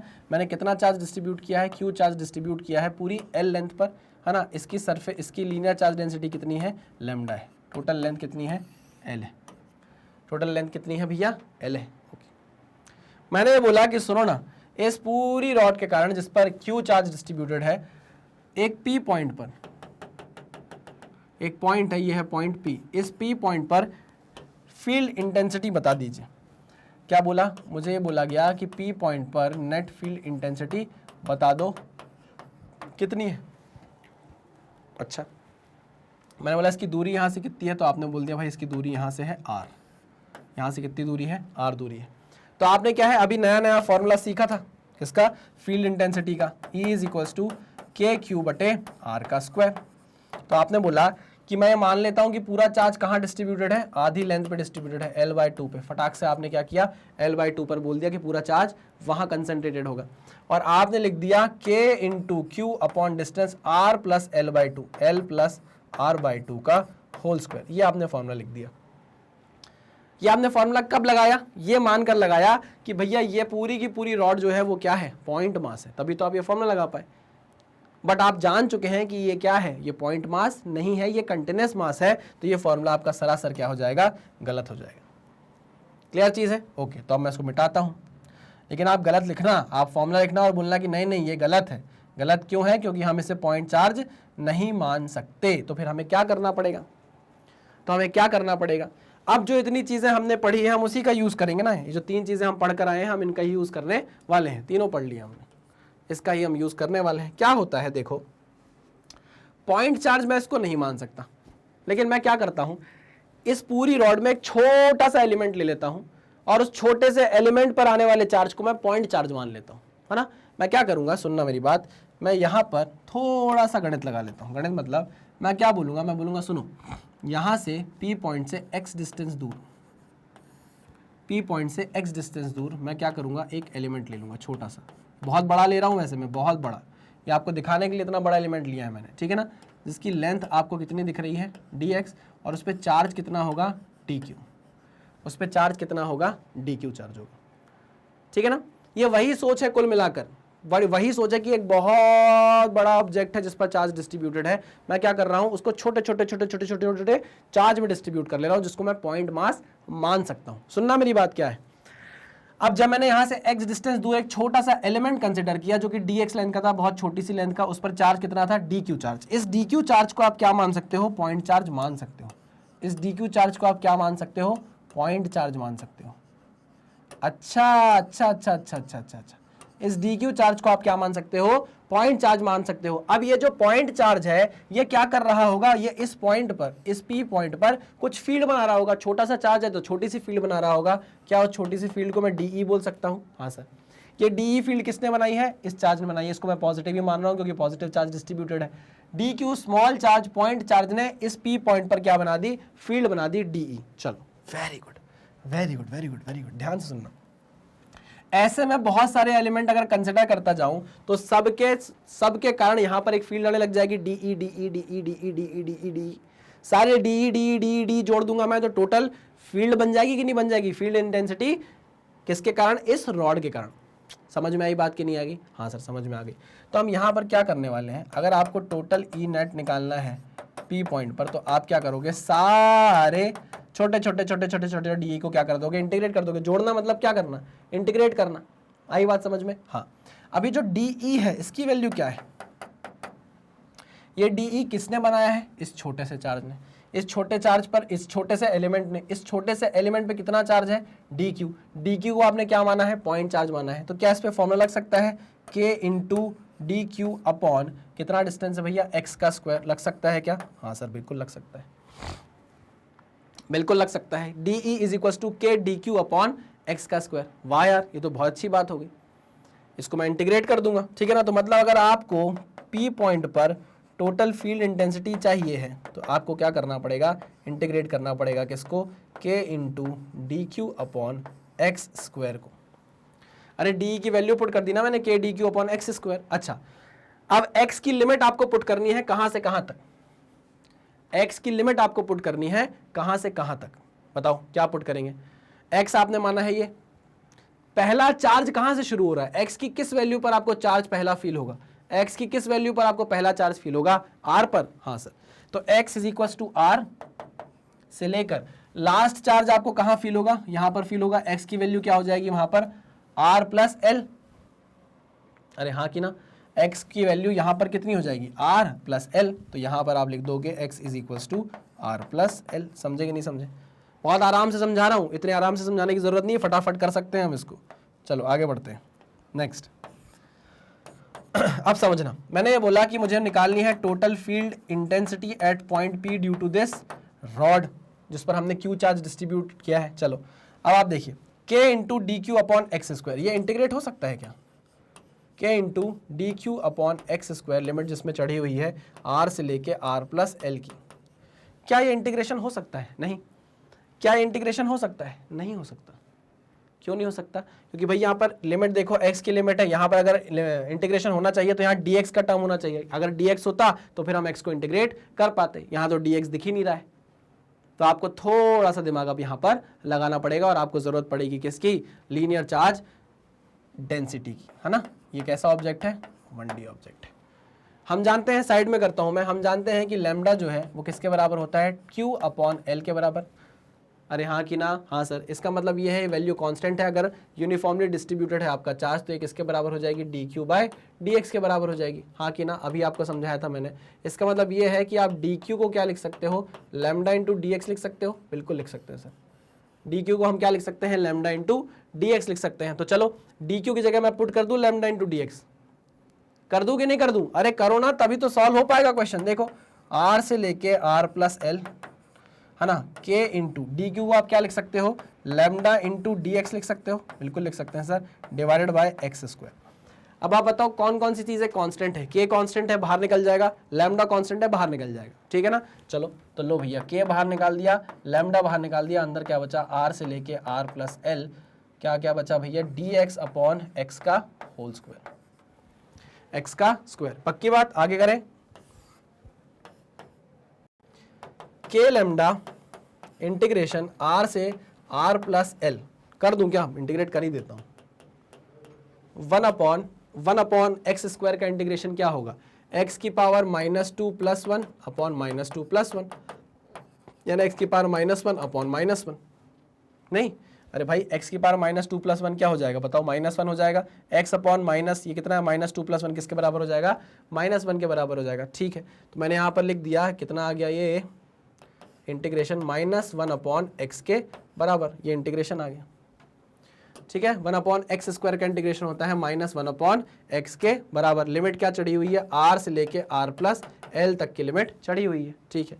आगे बढ़ते हैं, के इंटू लैम्डा, वैल्यू पुट करो, माइनस बाहर निकाल लेता हूँ, चलो मैं, तो अंदर क्या बचेगा, 1 upon r plus l, 1 upon r plus l minus 1 upon r, ठीक है ना। तो is equals to minus k into lambda, bracket के अंदर क्या आ जाएगा, r into are plus l LCM, ऊपर आ जाएगा कितना, r minus l minus l. सही किया क्या मैंने, ये देखो ना, माइनस इससे मल्टीप्लाई होगा, माइनस आर माइनस एल बना देगा, ठीक है। ये आर गया इससे, तो क्या बचा, -L upon are into are plus L, ठीक है। तो माइनस माइनस प्लस बना देगा, तो k into lambda into L divided by R into are plus L, ठीक है। K into lambda into L upon are into are plus L, जो value आ गई किसकी, field intensity at point P, net field intensity at point P. लो भाई ये आ गया, बहुत ही प्यारा, बहुत ही शानदार, बहुत ही न्यारा रिजल्ट हमने निकाल लिया है। आप चाहो तो इसे याद रख सकते हो, या एक फॉर्मूला कॉपी जो आप बनाते हो, या आपके जो नोट्स होते हैं, जो शॉर्ट नोट्स होते हैं, उसमें आप इसकी वैल्यू निकाल कर रख सकते हो। चलिए आगे बढ़े। अब यहां पर आप एक चीज देखो, लैम्डा है ना, इस लैम्डा को हम क्या लिख सकते हैं, Q बाय एल। क्या लिख सकते हैं, Q बाय एल। ठीक है, तो मैं इसको करता हूं यहां से कॉपी, और बाकी अरे नहीं तो ऐड कर दिया मैंने, इसको करता हूं मैं डिलीट और उसको करता हूं कॉपी। ये कर लिया मैंने कॉपी, हो जा कॉपी, कॉपी हो गया कॉपी। हाँ चलो, अब जो फालतू की चीज़ें हैं उसे यहाँ से मिटा दिया जाए और काम की चीज़ों को यहाँ बुला लिया जाए। ठीक, काम की चीज़ देखिए, आपने निकाला है कि P पॉइंट पर जो फील्ड आने वाली है, तो पतला कैसे हो गया पेन, P पॉइंट पर जो फील्ड आने वाली है, P पॉइंट पर जो फील्ड आ रही है ना, वो कितनी आ रही है, वो आ रही है K into lambda times of L upon R into R plus L। यही आ रही है क्या? हाँ, लैम्डा को आप क्या लिख सकते हो, Q बाय L। जरा देखो माना Q बाय L लिख सकते हो, जरा देखो है ना। L हमने यार ऐसा वाला माना था तो मैं L ऐसा लिख दे रहा हूँ, कोई दिक्कत नहीं है उसमें, R प्लस L और Q बाय L का एक L ये आ गया है ना। Q लैम्डा को मैंने Q बाय L लिखा है, ठीक है ना, तो इस L से ये L उड़ गया, तो फाइनली हमारे पास P पॉइंट पर जो फील्ड आ रही है, फील्ड इंटेंसिटी आ रही है, वो आ रही है KQ upon R plus L। सही है? हाँ सर बिल्कुल सही है, KQ upon R into R plus L। ये बन गया आपका फॉर्मूला जो आपको याद रखना है, बाकी चीज़ें आप भूल सकते हो अगर आप चाहो तो। मैं तो वैसे बोलूँगा कि नहीं, आप समझ के चलो सारी चीज़ें, लेकिन अगर आपको ऐसा लगता है कि नहीं सर ये ज़्यादा बर्डन हमारे दिमाग में डाल रहा है, तो आप इसे बिल्कुल भूल जाइए, कोई दिक्कत वाली बात नहीं है ना। आप रिजल्ट याद रखिए, आप रिजल्ट याद रखिए कि भैया ऐसा लीनियर चार्ज डिस्ट्रीब्यूशन अगर है और उसके कारण किसी पर्टिकुलर पॉइंट P पर आपसे फील्ड पूछी गई है, फील्ड इंटेंसिटी जो कि R डिस्टेंस दूर है, तो आप क्या रखोगे, KQ upon R into R plus L। समझ में आ गई बात? हाँ सर समझ में आ गई है, चलो वेरी गुड। तो ये आपका फॉर्मूला है जो आपको याद रखना है। कई बच्चों को होगा ज़रूरी कि वो पूरा डेरिवेशन देखें, तो उनके लिए ये पूरी स्लाइड है, ये पूरे नोट्स हैं आपके लिए, और जिनको चाहिए सिर्फ और सिर्फ फॉर्मूला, तो इसके साथ आपको ये फॉर्मूला मुफ्त आता है जो आपको याद रखना होगा। हम ऐसे ही करेंगे कि पूरा डेरिवेशन करेंगे और दूसरी स्लाइड में सिर्फ फॉर्मूला लिखकर उसको रख लेंगे, ताकि आपके पास एक ऐसे नोट्स हो जाए जिसमें आपके पास क्वेश्चन है, क्वेश्चन का या मैं बोलूँ जेनेरिक क्वेश्चन है, उसका एक जेनेरिक आपने आंसर निकाल लिया है, ठीक है ना, फॉर्मूला निकाल लिया है। चलो आगे बढ़ते हैं। Next, charge distribution on a semi circular object, है ना, सेमी सर्कुलर रिंग टाइप की आपको दे दी जाएगी, उस पर बोलेगा कि लो भैया किसी पॉइंट पर हमें फील्ड इंटेंसिटी निकाल कर बताओ। चलो मैं ही आपसे पूछ लेता हूँ, आओ, किसी और पर क्यों जाए हम, मैं ही पूछता हूँ आपसे, आओ। ठीक, ये पॉइंट है दादा ये पॉइंट है O, ठीक है ना, ये पॉइंट P ही मान लो, चलो ये पॉइंट है P। इस पॉइंट P पर आपको नेट फील्ड इंटेंसिटी निकालनी है। क्यों? क्योंकि इस सेमी सर्कुलर ऑब्जेक्ट पर क्या कर दिया गया है, चार्ज डिस्ट्रीब्यूट कर दिया गया है। क्या कर दिया गया है? चार्ज डिस्ट्रीब्यूट किया गया है। क्यों चार्ज डिस्ट्रीब्यूट किया गया है? इस पूरी लेंथ पर, है ना, पूरी लेंथ पर। और ये लेंथ कितनी होगी, कोई मुझे बता सकता है? अगर ये रेडियस R है तो, अगर ये रेडियस R है तो बता सकता है मुझे ये पूरी लेंथ कितनी होगी? हाँ सर, पाई R। ओके, 100%? जी सर 100%। ये 1D ऑब्जेक्ट है। कैसा ऑब्जेक्ट है भैया? ये 1D ऑब्जेक्ट है। तो यहाँ पर आपको जरूरत पड़ेगी किसकी? लैम्डा की, लीनियर चार्ज डेंसिटी की जरूरत पड़ेगी। तो वो क्या होती है भैया? Q अपॉन L, यानी कि वो क्या हो जाएगी? Q upon pi into R। हाँ कि ना? हाँ सर। लेकिन क्योंकि ये एक पॉइंट ऑब्जेक्ट नहीं है, सॉरी पॉइंट चार्ज नहीं है, अरे क्योंकि एक पॉइंट चार्ज नहीं है, इसलिए हम यहाँ पर KQ अपॉन R स्क्वायर सीधे सीधे यहाँ पर फील्ड इंटेंसिटी P पर नहीं निकाल सकते। आपको यहाँ पर कंटिन्यूस चार्ज डिस्ट्रीब्यूशन का केस लेना पड़ेगा। अच्छा, ले लिया, उसके लिए आपको क्या करना पड़ेगा? एक छोटा सा एलिमेंट लेना पड़ेगा। क्या करना पड़ेगा? छोटा सा एलिमेंट लेना पड़ेगा। ठीक है, अब तैयार है? हाँ, तो मैं क्या करता हूँ, यहाँ से थीटा दूर जाता हूँ, ठीक है ना, और डी थीटा पे एक एलिमेंट ले लेता हूँ। ये डी थीटा है और ये मेरा एलिमेंट है। क्या है मेरा? ये एलिमेंट है। बहुत बड़ा बनाया मैंने, इतना बड़ा होता नहीं है, ठीक है ना, प्लीज़ इस चीज़ को दिमाग में रखिएगा। ये जो एलिमेंट है इसकी लेंथ मैंने बोल दी कितनी है? dx। कितनी लेंथ है? dx। और यहाँ पर चार्ज कितना है? ये चार्ज हुआ dq। चार्ज कितना हो गया? dq। सुनना मेरी बात ध्यान से, अब जो बता रहा हूँ, इस dq के कारण ध्यान से सुनो, प्लीज ध्यान से सुनो। पहले तो आप ये बोलो कि भैया ये कैसा मास है? ये एक पॉइंट मास है। इस dq के कारण क्या हो रहा है? थोड़ी तकलीफ हो रही है। तकलीफ नहीं हो रही है, अच्छी चीज हो रही है। और वो क्या है? सुनो, इधर देखो, इस डी क्यू के कारण इस पॉइंट पर क्या आ रही है, एक फील्ड आ रही है।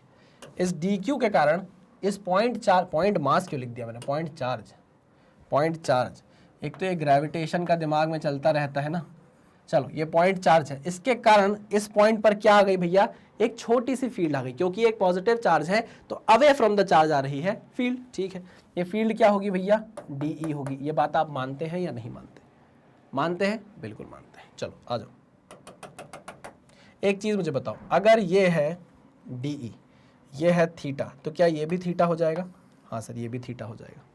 पक्का? जी सर पक्का। अच्छा, इस डीई के दो कंपोनेंट होंगे, पक्का?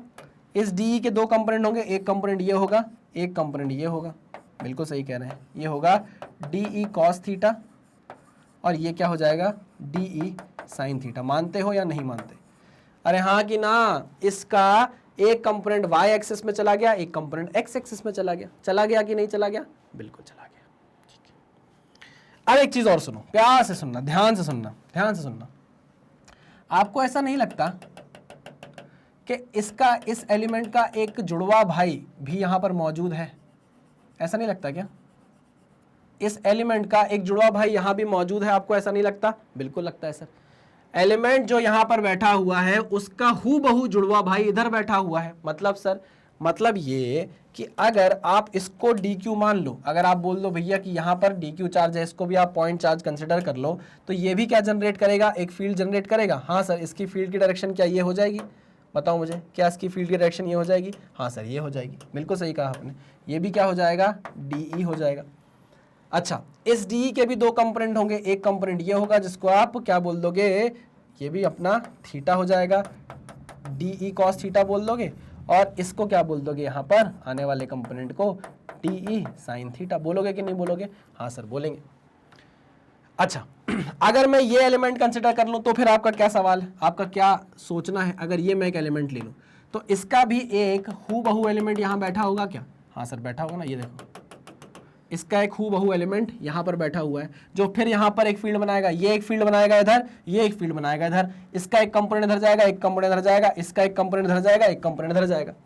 समझना मेरी बात, समझना। होगा क्या, होगा क्या, सारे एक्स एक्स कंपोनेंट एक दूसरे को क्या कर देंगे, कैंसिल आउट करते जाएंगे। चाहे आप कोई भी एलिमेंट यहाँ चुन लो, हर एलिमेंट का एक जुड़वा भाई आपको यहाँ मिल जाएगा। ये जब फील्ड इधर बना रहा होगा तो इसका जुड़वा भाई फील्ड इधर बना रहा होगा। ये वाला कंपोनेंट जब आ रहा, ये वाली जो हमारी फील्ड आ रही होगी, उसका एक कंपोनेंट ये जाएगा, एक कंपोनेंट ये जाएगा, है ना। इस वाले एलिमेंट के कारण जो फील्ड आएगी उसका एक कंपोनेंट यहाँ जाएगा, एक कंपोनेंट यहाँ जाएगा। जितनी भी यहाँ पर फील्ड्स आ रही हैं उनके सब के वाई कंपोनेंट आप देखो एड अप हो रहे हैं, बट एक्स कंपोनेंट देखो क्या कर रहे हैं, एक दूसरे को कैंसिल आउट कर रहे हैं, कैंसिल आउट कर रहे हैं। इसका मतलब ये है, शांति से सुनेंगे, इसका मतलब ये है कि जब आप नेट फील्ड इंटेंसिटी निकालोगे किस पॉइंट पर, P पॉइंट पर, तो उसके दो कंपोनेंट होने वाले थे। एक तो एक्स डायरेक्शन में जो टोटल हो रही है, नहीं आई बात समझ में, आई कि नहीं आई, और जो टोटल वाई डायरेक्शन में हो रही है। अरे भाई यहाँ पर जो टोटल फील्ड आएगी उसके दो कंपोनेंट हो रहे हैं ना, एक एक्स में आ रही है, एक वाई में जा रही है। मतलब कुल मिलाकर ऐसे बोल सकते हो आप कि जो ई एक्स है वो और कुछ नहीं है, वो सारे एक्स डायरेक्शन के कंपोनेंट का क्या होगा, सम होगा। और ई वाई क्या है, ई वाई कुछ नहीं है, वो सारे वाई डायरेक्शन के जो कंपोनेंट है आपके फील्ड के, उसका इंटीग्रेशन होगा। मानते हो या नहीं मानते? बिल्कुल मानते हैं। लेकिन आप ये भी तो देखो कि एक्स डायरेक्शन के जो जो कंपोनेंट है वो एक दूसरे को क्या कर रहे हैं, कैंसिल आउट कर रहे हैं। सारे कंपोनेंट एक दूसरे को क्या कर रहे हैं, कैंसिल आउट कर रहे हैं। मतलब एक्स डायरेक्शन में कोई भी कंपोनेंट ऑफ द फील्ड नहीं आएगा, फील्ड इंटेंसिटी का कोई भी कंपोनेंट एक्स डायरेक्शन में नहीं आएगा, क्योंकि सारे कंपोनेंट एक्स डायरेक्शन के एक दूसरे को कैंसिल आउट कर देंगे। सिर्फ और सिर्फ जो फील्ड निकलेगी इस पॉइंट P पर, वो निकलेगी वाई डायरेक्शन के कंपोनेंट्स के एडिशन के कारण। आई बात समझ में कि नहीं आई? आ गई सर। इसका मतलब यह है कि हमें यह करने की जरूरत नहीं है, क्योंकि यहां पर हमको पता है एक्स डायरेक्शन में सारे कंपोनेंट एक दूसरे को कैंसिल आउट कर देंगे। तो इसका मतलब यह है कि जो फील्ड निकलने वाली है P पॉइंट पर टोटल, वो कैसे निकलने वाली है, वो निकलने वाली है DE y के इंटीग्रेशन से। पक्का? हाँ सर पक्का। पक्का? हाँ सर पक्का। वाई डायरेक्शन के ऐसे लिख लो आप, DE वाई डायरेक्शन के, सारे वाई डायरेक्शन, ठीक है ना। Okay sir, okay okay okay. E y is equal to DE, ऐसा लिख लो। क्लियर? चलिए भाई, तो अब मैं क्या करता हूं, मैं इसी अपने एलिमेंट को लेता हूं जहां पर हमने अपना डी क्यू चार्ज कंसिडर किया था। इस डी क्यू के कारण कितनी फील्ड बनी थी? डीई फील्ड बनी थी। इस डीई का एक्स कंपोनेंट तो कट जाना है, मुझे पता है, सिर्फ और सिर्फ वाई कंपोनेंट बचना है सारे एलिमेंट्स के, ठीक है ना। तो मैं बोल सकता हूं कि ई नेट अगर मैं निकालूं पी पॉइंट पर तो वो इंटीग्रेशन ऑफ डीई होगा। अब ये डीई क्या होगा? ये डीई क्या होगा? डीई होगा के into d q upon radius. मान लीजिए कितनी है भाई? रेडियस कैपिटल आर मान लीजिए, कैपिटल आर रेडियस है, तो k d q upon r square हो जाएगा। हाँ सर हो जाएगा पक्का। इस छोटे से एलिमेंट, इसको तो मैं पॉइंट चार्ज मान सकता हूं ना, तो इस पॉइंट चार्ज के कारण क्या फील्ड बन सकती है? छोटी सी d E k d q upon capital R square. लो भाई, तो मैंने यहां पर लिख दिया k into d q upon capital R square. और लिमिट कितनी चढ़ गई है? लिमिट कितनी चढ़ गई है अब बताओ? आपका जो पहला चार्ज हो रहा है चालू, जो एलिमेंट पहला चार्ज, पहला एलिमेंटल चार्ज जो चालू होगा वो यहां से चालू होगा। यहां पर थीटा आपने क्या मान लिया? 0 डिग्री। और लास्ट जो एलिमेंटल चार्ज आपका बनेगा वो ये बनेगा, जहां पर थीटा कितना हो जाएगा? 180 डिग्री। देखो यहां से थीटा चालू किया, पूरा कवर कर लिया हमने। तो यहां पर लिमिट चढ़ेगी theta is equal to 0 degree से लेके 180 डिग्री तक। पक्का? हाँ सर पक्का। अच्छा एक चीज और, यहां पर हमने जो डीई लिखा हुआ है, क्या ये सही है पूरी तरीके से? नहीं सर। क्यों? आपने सर इसके पहले यहां पर एक y लगाया हुआ था, मुझे याद है ना? y लगाया हुआ था कि नहीं लगाया था? हाँ सर लगाया था। अगर मैं यहां से y हटा दे रहा हूं, अगर मैं यहां से y हटा दे रहा हूं, तो मुझे कुछ तो बताना पड़ेगा कि ये किस डायरेक्शन में है ना।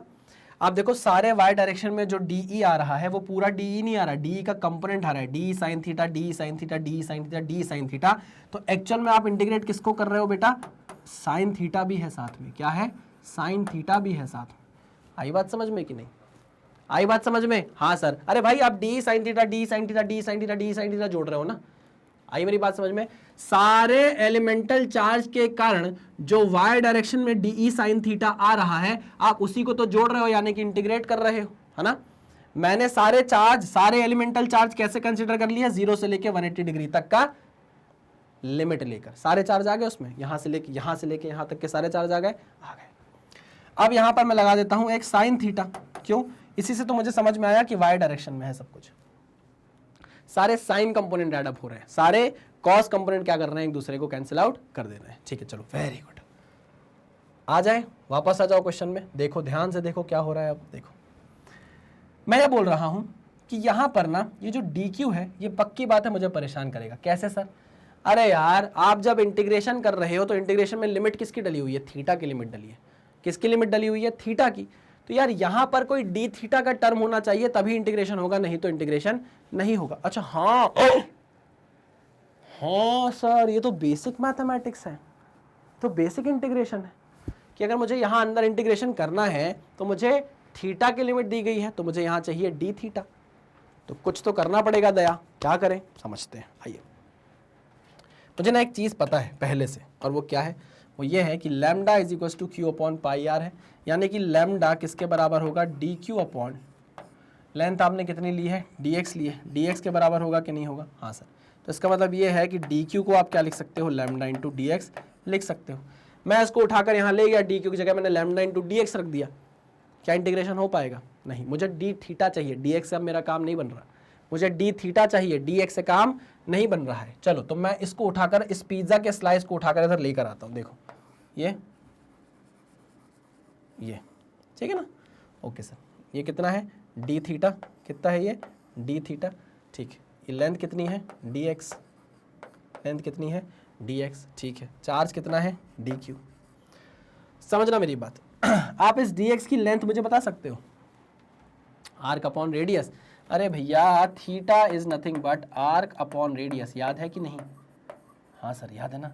आपको आर्क बताना है, ये डी एक्स है, ये डी थीटा है, आर्क कितना है? डी एक्स है, रेडियस आपने कैपिटल आर ली हुई है, ये आ गया कैपिटल आर। तो आप डी एक्स को क्या लिख सकते हो? आर डी थीटा लिख सकते हो। बताओ मुझे, क्या आप डी एक्स को आर डी थीटा लिख सकते हो? बिल्कुल लिख सकते हैं सर, बिल्कुल लिख सकते हैं। इसका मतलब ये है कि लैम्डा इंटू डी एक्स की जगह आप क्या पुट कर दोगे? R d theta. लो आ गया डी क्यू के अंदर डी थीटा आ गया, लो पुट करो। अरे पुट करो इसमें भैया। इंटीग्रेशन कहाँ से कहाँ तक? 0 से लेके 180 डिग्री तक का आपको इंटीग्रेशन करना है। कि डी क्यू की जगह आपने क्या पुट किया? Lambda into are d theta, lambda into are d theta into sine theta divide by R square. आ गया डी थीटा आ गया। अब इंटीग्रेशन हो सकता है बहुत आराम से। आर से ये कटा, चलो अब क्या क्या बाहर निकाल लेते हैं। के कांस्टेंट बाहर, लैम्डा बाहर, आर बाहर, इंटीग्रेशन 0 से लेके 180 डिग्री का sine theta D theta, sine theta D theta. Sign theta का इंटीग्रेशन क्या होता है? साइन का इंटीग्रेशन क्या होता है? माइनस कॉस होता है। इसको कॉपी कर लेते हैं, आगे सॉल्व करेंगे। हुआ कि नहीं हुआ? हो गया, चलो हो गया हो गया हो गया हो गया हो गया हो गया हो गया हो गया। इसको मिटा दूं। नोट्स तो कभी कभी मुझे ऐसे देख के लगता है कि वाह यार, मुझे भी कोई ऐसे नोट्स देता जब मैं छोटा था। कोई नोट्स नहीं बनाता, मैं बैठा रहता बस पूरे दिन है। चलो इसको इंटीग्रेट कर रहा हूं मैं, k into lambda upon r. Sine theta का इंटीग्रेशन हो जाएगा माइनस ऑफ कॉस थीटा, ठीक है ना? नहीं, साइन का integration minus of cos theta, limit चढ़ा दोगे 0 से लेके 180 डिग्री तक। चलो k इंटू लेमडा बटे आर, नीचे मिटा देता हूं मैं, इसकी जरूरत खत्म हो गई है तो इसको हटा दो, है ना? सर ऐसी बातें मत किया करो, जरूरत खत्म हो गई है तो हटा दो। ये तो वो बोलती थी सर मेरी एक्स, उसकी याद आ जाती है आप ऐसी बातें करते हो तो। दिल पे लग गई, दिल पे लग गई, दिल पे लग गई। माइनस बाहर निकाल लिया, कॉस थीटा। अच्छा लिमिट डालो, cos 180 minus cos 0, basic maths, ठीक है। माइनस के लैम्डा बाय आर, ब्रैकेट के अंदर कॉस 180 हो गया -1, कॉस 0 हो गया 1, माइनस माइनस कितना हो गया -2, माइनस माइनस हो जाएगा प्लस, तो 2 टाइम्स ऑफ के इंटू लैम्डा बटे आर। ये क्या आ गई? ये फील्ड आ गई किस पॉइंट पर? पी पॉइंट पर। फील्ड आ गई किस पॉइंट पर? पी पॉइंट पर। ये किस डायरेक्शन में आई है? नीचे की तरफ आई है। किस डायरेक्शन में आई है? नीचे की तरफ आई है। बात समझे कि नहीं समझे? समझ गए। आओ देखो, इसको मैं वेक्टर फॉर्म में इस तरीके से लिख सकता हूं क्या? P vector is equal to 2k lambda upon are into किस डायरेक्शन में है? Minus j cap. तो इस तरीके से भी आप इसको रिप्रेजेंट कर सकते हो। अच्छा एक और बात, लैम्डा को आपने क्या लिखा हुआ है बताओ? q अपॉन पाई आर लिखा है। q upon pi into r लिखा है कि नहीं? क्या इसकी वैल्यू हम यहाँ पुट कर सकते हैं? या चलो यहाँ पुट कर दो, यहाँ पुट कर दो, ठीक है ना? कहीं भी पुट कर दो तो आपके पास P पॉइंट पर जो फील्ड इंटेंसिटी आ रही है किसके कारण? पूरी सेमी सर्कुलर ऑब्जेक्ट के कारण वो आ रही है 2 इंटू के इंटू लैम्डा की वैल्यू मैंने पुट कर दी पाई आर, है ना, अपॉन आर। तो ये स्क्वायर हो गया, तो 2kq upon pi are square, 2kq upon pi are square is the answer. एक चीज़ आपको ये याद रखनी है, एक चीज़ आपको ये याद रखनी है, रखना है तो आप ये भी याद रख सकते हो, 2kq upon pi are square, 2kq upon pi are square. तो चलो अब यहाँ पर मैं फिर से इसको कॉपी करता हूँ और सिर्फ फॉर्मूला लिखे रहने देता हूँ, बाकी चीज़ें क्या करता हूँ? हटा देता हूँ। आओ, नहीं, ये तो लिखे रहने दो, ये चीज़ लिखे रहने देता हूँ, ये वाली चीज़ लिखे रहने देता हूँ, बाकी चीज़ें हटा देता हूँ। ये लो, टा टा टा टा टा ना ना रंग ना ना ना ना ना ना ना ना ना ना ना ना ना ना। चलो भाई, ये हो गया, ये हो गया, ये हो गया। पक्का 100%? जी सर 100%। ये क्या है? ये फॉर्मूले हैं जो आपको याद रखने हैं। अब यहाँ पर क्या है ना, बहुत सारे ऐसे केसेस बन सकते हैं। इसको क्वाड्रेंट कर देगा, क्वाड्रेंट करने के बाद उसको और कम कर देगा, है ना?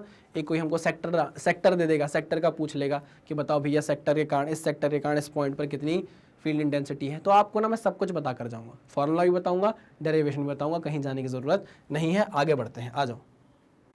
अच्छा, अब जैसे अगर एक कॉर्ड ऑब्जेक्ट को अगर हम थोड़ी देर के लिए रोके, मैं आपसे यहाँ अगर पूछ लूँ कि इसी केस में, इसी पर्टिकुलर केस में अगर वो बोल देता कि एक पूरा सर्कुलर ऑब्जेक्ट है, सर्कुलर सी रिंग टाइप की, और उस पर चार्ज डिस्ट्रीब्यूट किया गया, ए प्लस के प्लस प्लस चार्ज, ये पूरा क्यू चार्ज क्या कर दिया गया, ऐसे डिस्ट्रीब्यूट कर दिया गया है ना? और पूछा आपसे कि बताओ सेंटर पे, इधर सेंटर पे बताओ पी पॉइंट पर नेट फील्ड इंटेंसिटी कितनी है, तो इसका आंसर होगा 0। इसका आंसर क्या होगा? 0। Symmetric charge distribution, symmetric charge distribution है, सेंटर पे पूछ रहा है तो क्या हो जाएगा? 0 हो जाएगा। खुद सोचो ना कि अगर मैं यहाँ पर एक एलिमेंट लेता हूँ, उसके कारण जो फील्ड होगी वो ये होगी, ठीक है ना? इसके सामने एक एलिमेंट और है, ये एलिमेंट है, इसके कारण फील्ड इधर होगी, एक दूसरे को क्या कर देंगे? कैंसिल आउट कर देंगे। ऐसे यहाँ पर कोई एलिमेंट अगर होगा, इसकी फील्ड ये होगी, यहाँ पर वही एलिमेंट उसके अपोजिट होगा, उसकी फील्ड ये होगी, ये एक दूसरे को कैंसिल आउट कर देगी। ऐसे देखो कितने सारे एलिमेंट्स बनेंगे, सब एक दूसरे की फील्ड को क्या कर देंगे? कैंसिल कर देंगे। तो यहाँ पर नेट फील्ड इंटेंसिटी सेंटर पर कितनी आ गई? 0 आ गई। समझ में आई बात, है ना? ओके सर, चलो अगर ऐसे ट्राइंगल वाइंगल दे दिया भाई, है ना, स्क्वायर दे दिया, चलो ऐसे बोल दिया स्क्वायर है, है ना, स्क्वायर बोल दिया। चलो यहाँ पे तो वो हो जाएगा, चलो स्क्वायर में भी हो जाएगा, कोई बात नहीं। ट्राइंगल ले लो, स्क्वायर ले लो, है ना, स्क्वायर है, स्क्वायर में भी क्या बोल दिया भाई कि चार्ज डिस्ट्रीब्यूटेड है, ये ये ये ये ये मकतूल जिगर का चलो सेंटर पे अगर कोई बोल दिया कि भैया फील्ड इंटेंसिटी कितनी है, तो आप क्या बोल दोगे, 0 है। कितनी है, 0 है। ऐसे ट्राइंगल अगर होगा, है ना, एक आपको इक्विलेटरल ट्राइंगल दे दिया है, उसके सेंटर पे पूछ देगा सिमेट्रिक चार्ज डिस्ट्रीब्यूशन है, आंसर क्या हो जाएगा, 0 हो जाएगा। ठीक है ना, चलिए इतनी बात आपको पता होनी चाहिए। अब आ जाते हैं हम इस पे charge distribution on quad object पे। कुछ नहीं करेंगे यार, सिंपल सिंपल अब आपको समझ में आता जाएगा सब कुछ, क्योंकि अब आप इसमें महारत हासिल कर चुके हो। ठीक है ना, ये वो पॉइंट है पी पॉइंट जिस पर हमको क्या निकालनी है, नेट फील्ड इंटेंसिटी निकालनी है ड्यू टू दिस ऑब्जेक्ट। चलो यहाँ पर मैंने चार्ज डिस्ट्रीब्यूट कर दिया है। कितना चार्ज डिस्ट्रीब्यूट किया, क्यू चार्ज डिस्ट्रीब्यूट किया, कितनी लेंथ पे किया है ये बता सकते हो क्या, सर पाई आर बाई 2 पे किया है।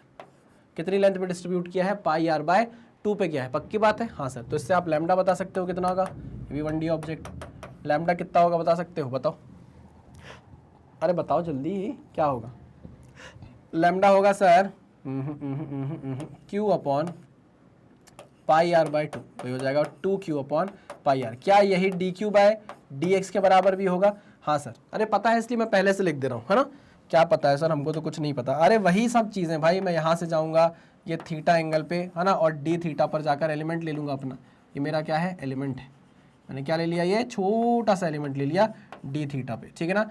ये जो एलिमेंट है इस पर चार्ज है dQ और इसकी लेंथ कितनी है, dx। कितनी लेंथ है भैया इसकी, dx। तो आप dQ को क्या मान सकते हो, पॉइंट चार्ज मान सकते हो, सिंपल सी बात है। और यहाँ रेडियस हमने कितना ले लिया है, r ले लिया है, ठीक है।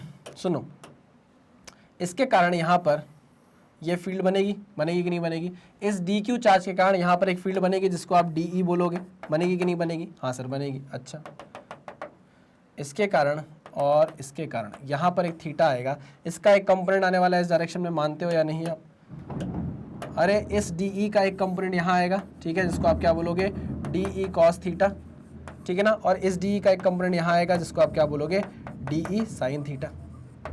ठीक, वैसे ही आप कोई भी एलिमेंट कंसिडर कर लो, आप यहाँ पर कोई एक एलिमेंट कंसिडर कर लो ऐसा, ठीक है ना। इसके कारण भी यहाँ पर क्या आएगा, एक डी आएगा, उसका एक कॉस कंपोनेंट होगा, एक साइन कंपोनेंट होगा। फिर यहाँ पर आप एक कोई एलिमेंट ले लो, उसके कारण एक यहाँ पर डी आएगा, उसका एक कॉस कंपोनेंट होगा, एक साइन कंपोनेंट होगा, है ना। लेकिन आप यहाँ ध्यान से देखोगे कोई भी कॉस कंपोनेंट या साइन कंपोनेंट एक दूसरे का कैंसिल आउट नहीं कर रहा है। कोई भी एलिमेंटल चार्ज जो है वो किसी भी दूसरे एलिमेंटल चार्ज के जो कॉस कंपोनेंट हो, फील्ड का कॉस कंपोनेंट हो या साइन कंपोनेंट है, उसको कैंसिल आउट नहीं कर रहा है ना।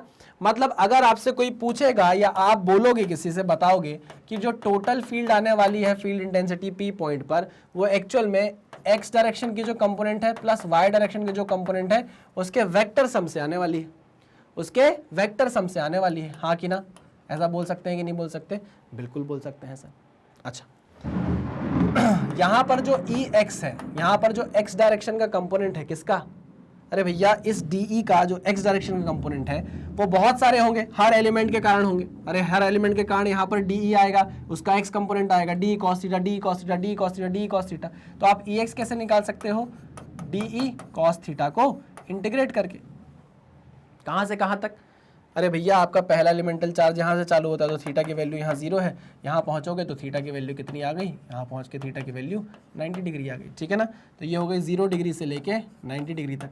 सिमिलरली अगर आपको EY निकालना है y डायरेक्शन में, इस फील्ड का जो कंपोनेंट है y डायरेक्शन में, देखो अगर एलिमेंट आप बदलोगे तो फिर एक नया कंपोनेंट y डायरेक्शन में आ जाएगा, फिर एक एलिमेंट बदलोगे फिर एक नया कंपोनेंट y डायरेक्शन में आ जाएगा, कैंसिल आउट कुछ भी नहीं हो रहा है। तो हम बोल सकते हैं 0 से लेके 90 तक DE sin थीटा से हम y डायरेक्शन का कंपोनेंट निकाल लेंगे टोटल फील्ड का, और इसके इंटीग्रेशन से हम x डायरेक्शन का टोटल कंपोनेंट निकाल लेंगे फील्ड का।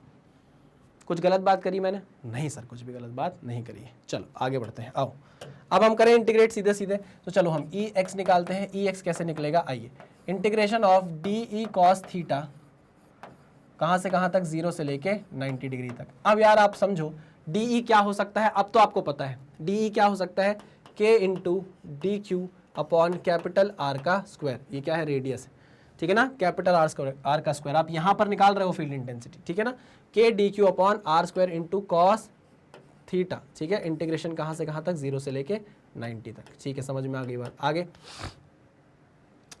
देखो, इंटीग्रेशन आपको करना है, लिमिट चढ़ी है थीटा की, तो आपको डी थीटा चाहिए। अब तो आसान है ना, डी थीटा निकालना आसान है, हम तो समझ के आएंगे डी थीटा कैसे निकल सकता है। लो ये देखो, हमने देखा तो है, आप डी क्यू को लिख रहे थे lambda into d x, D x में कहीं डी थीटा दिख नहीं रहा था, तो हमने क्या किया, इस पिज्जा की स्लाइस को उठाकर हमने यहाँ रखा, डी एक्स कैसे निकलेगा, आर डी थीटा से, ठीक है ना, आर डी थीटा हमने यहाँ पुट कर दिया, तो डी की वैल्यू क्या आ गई, लैम्डा आर डी थीटा। कर चुके हैं। तो अब हमको ये चीज परेशान नहीं कर सकती, तो मैं यहाँ लिखूंगा k into d q is nothing but r lambda into are d theta, lambda into are d theta, lambda into are d theta. कैसे किया ये, सिंपल सी बात है, d q is nothing but lambda into d x, और d x क्या होगा, D x क्या होगा, आर इंटू डी थीटा, ठीक है, तो lambda into are d theta. Simple, आ जाओ, डिवाइड बाय आर स्क्वायर, और यहाँ पर कॉस थीटा, लिमिट चढ़ा दी हमने कहाँ से कहाँ तक की, 0 से 90 डिग्री तक की। पक्का, ओके। ये कट गया, इससे बाहर क्या क्या निकलेगा, के लैम्डा आर बाहर निकल गया, अंदर क्या बचा, 0 से लेके 90 डिग्री तक का इंटीग्रेशन हमें करना है कॉस थीटा डी थीटा का। अब कॉस का इंटीग्रेशन क्या होगा, साइन, कॉस का इंटीग्रेशन क्या होता है, साइन होता है, तो लो भाई के लैम्डा बाय आर, ये हो गया साइन थीटा, और इस पर लिमिट चढ़ा दी हमने 0 से लेके 90 डिग्री तक की, तो साइन 90 होता है 1, साइन 0 होता है 0, तो k lambda by are, sign 90 होता है 1, साइन 0 होता है 0। तो यहाँ पर आप बोल सकते हो कि ई एक्स किसके बराबर आ गया, ई एक्स बराबर आ गया के इंटू लैम्डा बाय आर के, के इंटू लैम्डा बाय आर के। क्लियर है, हाँ सर बिल्कुल क्लियर है। लैम्डा की वैल्यू आपको पुट करना हो तो आप कर सकते हो, लैम्डा की वैल्यू है 2q upon pi R, 2 times of q upon pi R, pi into 2 times of q upon pi R, तो पाई आर स्क्वायर कितना हो गया, E x is nothing but 2 times of k q upon pi are square. ठीक है, okay sir, बढ़िया बढ़िया बढ़िया, शानदार, एक नंबर, लाजवाब लाजवाब लाजवाब। ठीक है ना, तो ये x डायरेक्शन का कंपोनेंट आ गया है। टोटल फील्ड का, टोटल फील्ड जो आने वाली है इस पॉइंट पर, उसका x कंपोनेंट आपने निकाल लिया है, कितना है, के लैम्डा बाय आर, यानी कि 2kq upon pi are square. ठीक है, आगे बढ़े, आगे बढ़ते हैं, आओ इसी को कॉपी करेंगे, इसी को कॉपी करेंगे और इसी में मिटा देंगे, इसी को कॉपी करेंगे और इसी में मिटा देंगे। यहाँ पर मैं लिख देता हूँ, इस डायरेक्शन में जो टोटल कंपोनेंट आया है, अरे अरे अरे बेटा बेटा, इस डायरेक्शन में जो टोटल कंपोनेंट आया है, पता नहीं क्या हो गया, हैंग कर गया, मिट गया, क्या हो गया मुझे नहीं पता, लेकिन ठीक है। यहाँ पर जो टोटल, अरे अरे बेटा बेटा बेटा बेटा, क्या हो रहा है, यहाँ पर जो टोटल कंपोनेंट आया है एक्स डायरेक्शन का, वो कितना है, के लैम्डा बाय आर। ये टोटल क्या है, ई एक्स है, ई एक्स की वैल्यू है। चलिए अब हम क्या करते हैं, ई एक्स तो निकाल लिया, अब ज़रा ई वाई के लिए मेहनत करते हैं। किसके लिए, ई वाई के लिए, ई वाई के लिए। आओ, हे भगवान दया के सागर करो गुणों से हमें उजागर, पढ़े लिखे हम विद्या पाएं, भले काम से नाम कमाएं। ठीक है ना, समझ में आ रहा है कि नहीं, थोड़ा सा मैथ ज़्यादा हो रहा होगा ना, मुझे ऐसा लग रहा है, इंटीग्रेशन वगैरह है, कोई बात नहीं, कोई बात नहीं, अरे कोई बात नहीं यार। चलो 4 लाइन सुना देता हूँ अपनी, ठीक है ना, अपनी लिखी हुई 4 लाइन सुनाता हूँ। अर्ज किया है कि लहरें पटक रही हैं सिर किनारों से अपना, लहरें पटक रही हैं सर किनारों से अपना, तुम लगा रहे हो दिल दीवारों से अपना। मतलब लहरों को देखो कि वो अपना जो सर है वो पत्थर पे पटकती हैं, पत्थर नहीं मानता। वैसे भी तुम जिसके साथ हो ना, जिसको समझा रहे हो, जिसको अपनी पिंकी बोल रहे हो, तुम्हारी नहीं है, तुम कुछ भी बोल लो, उसको जो करना हो वो वही करेगी, है।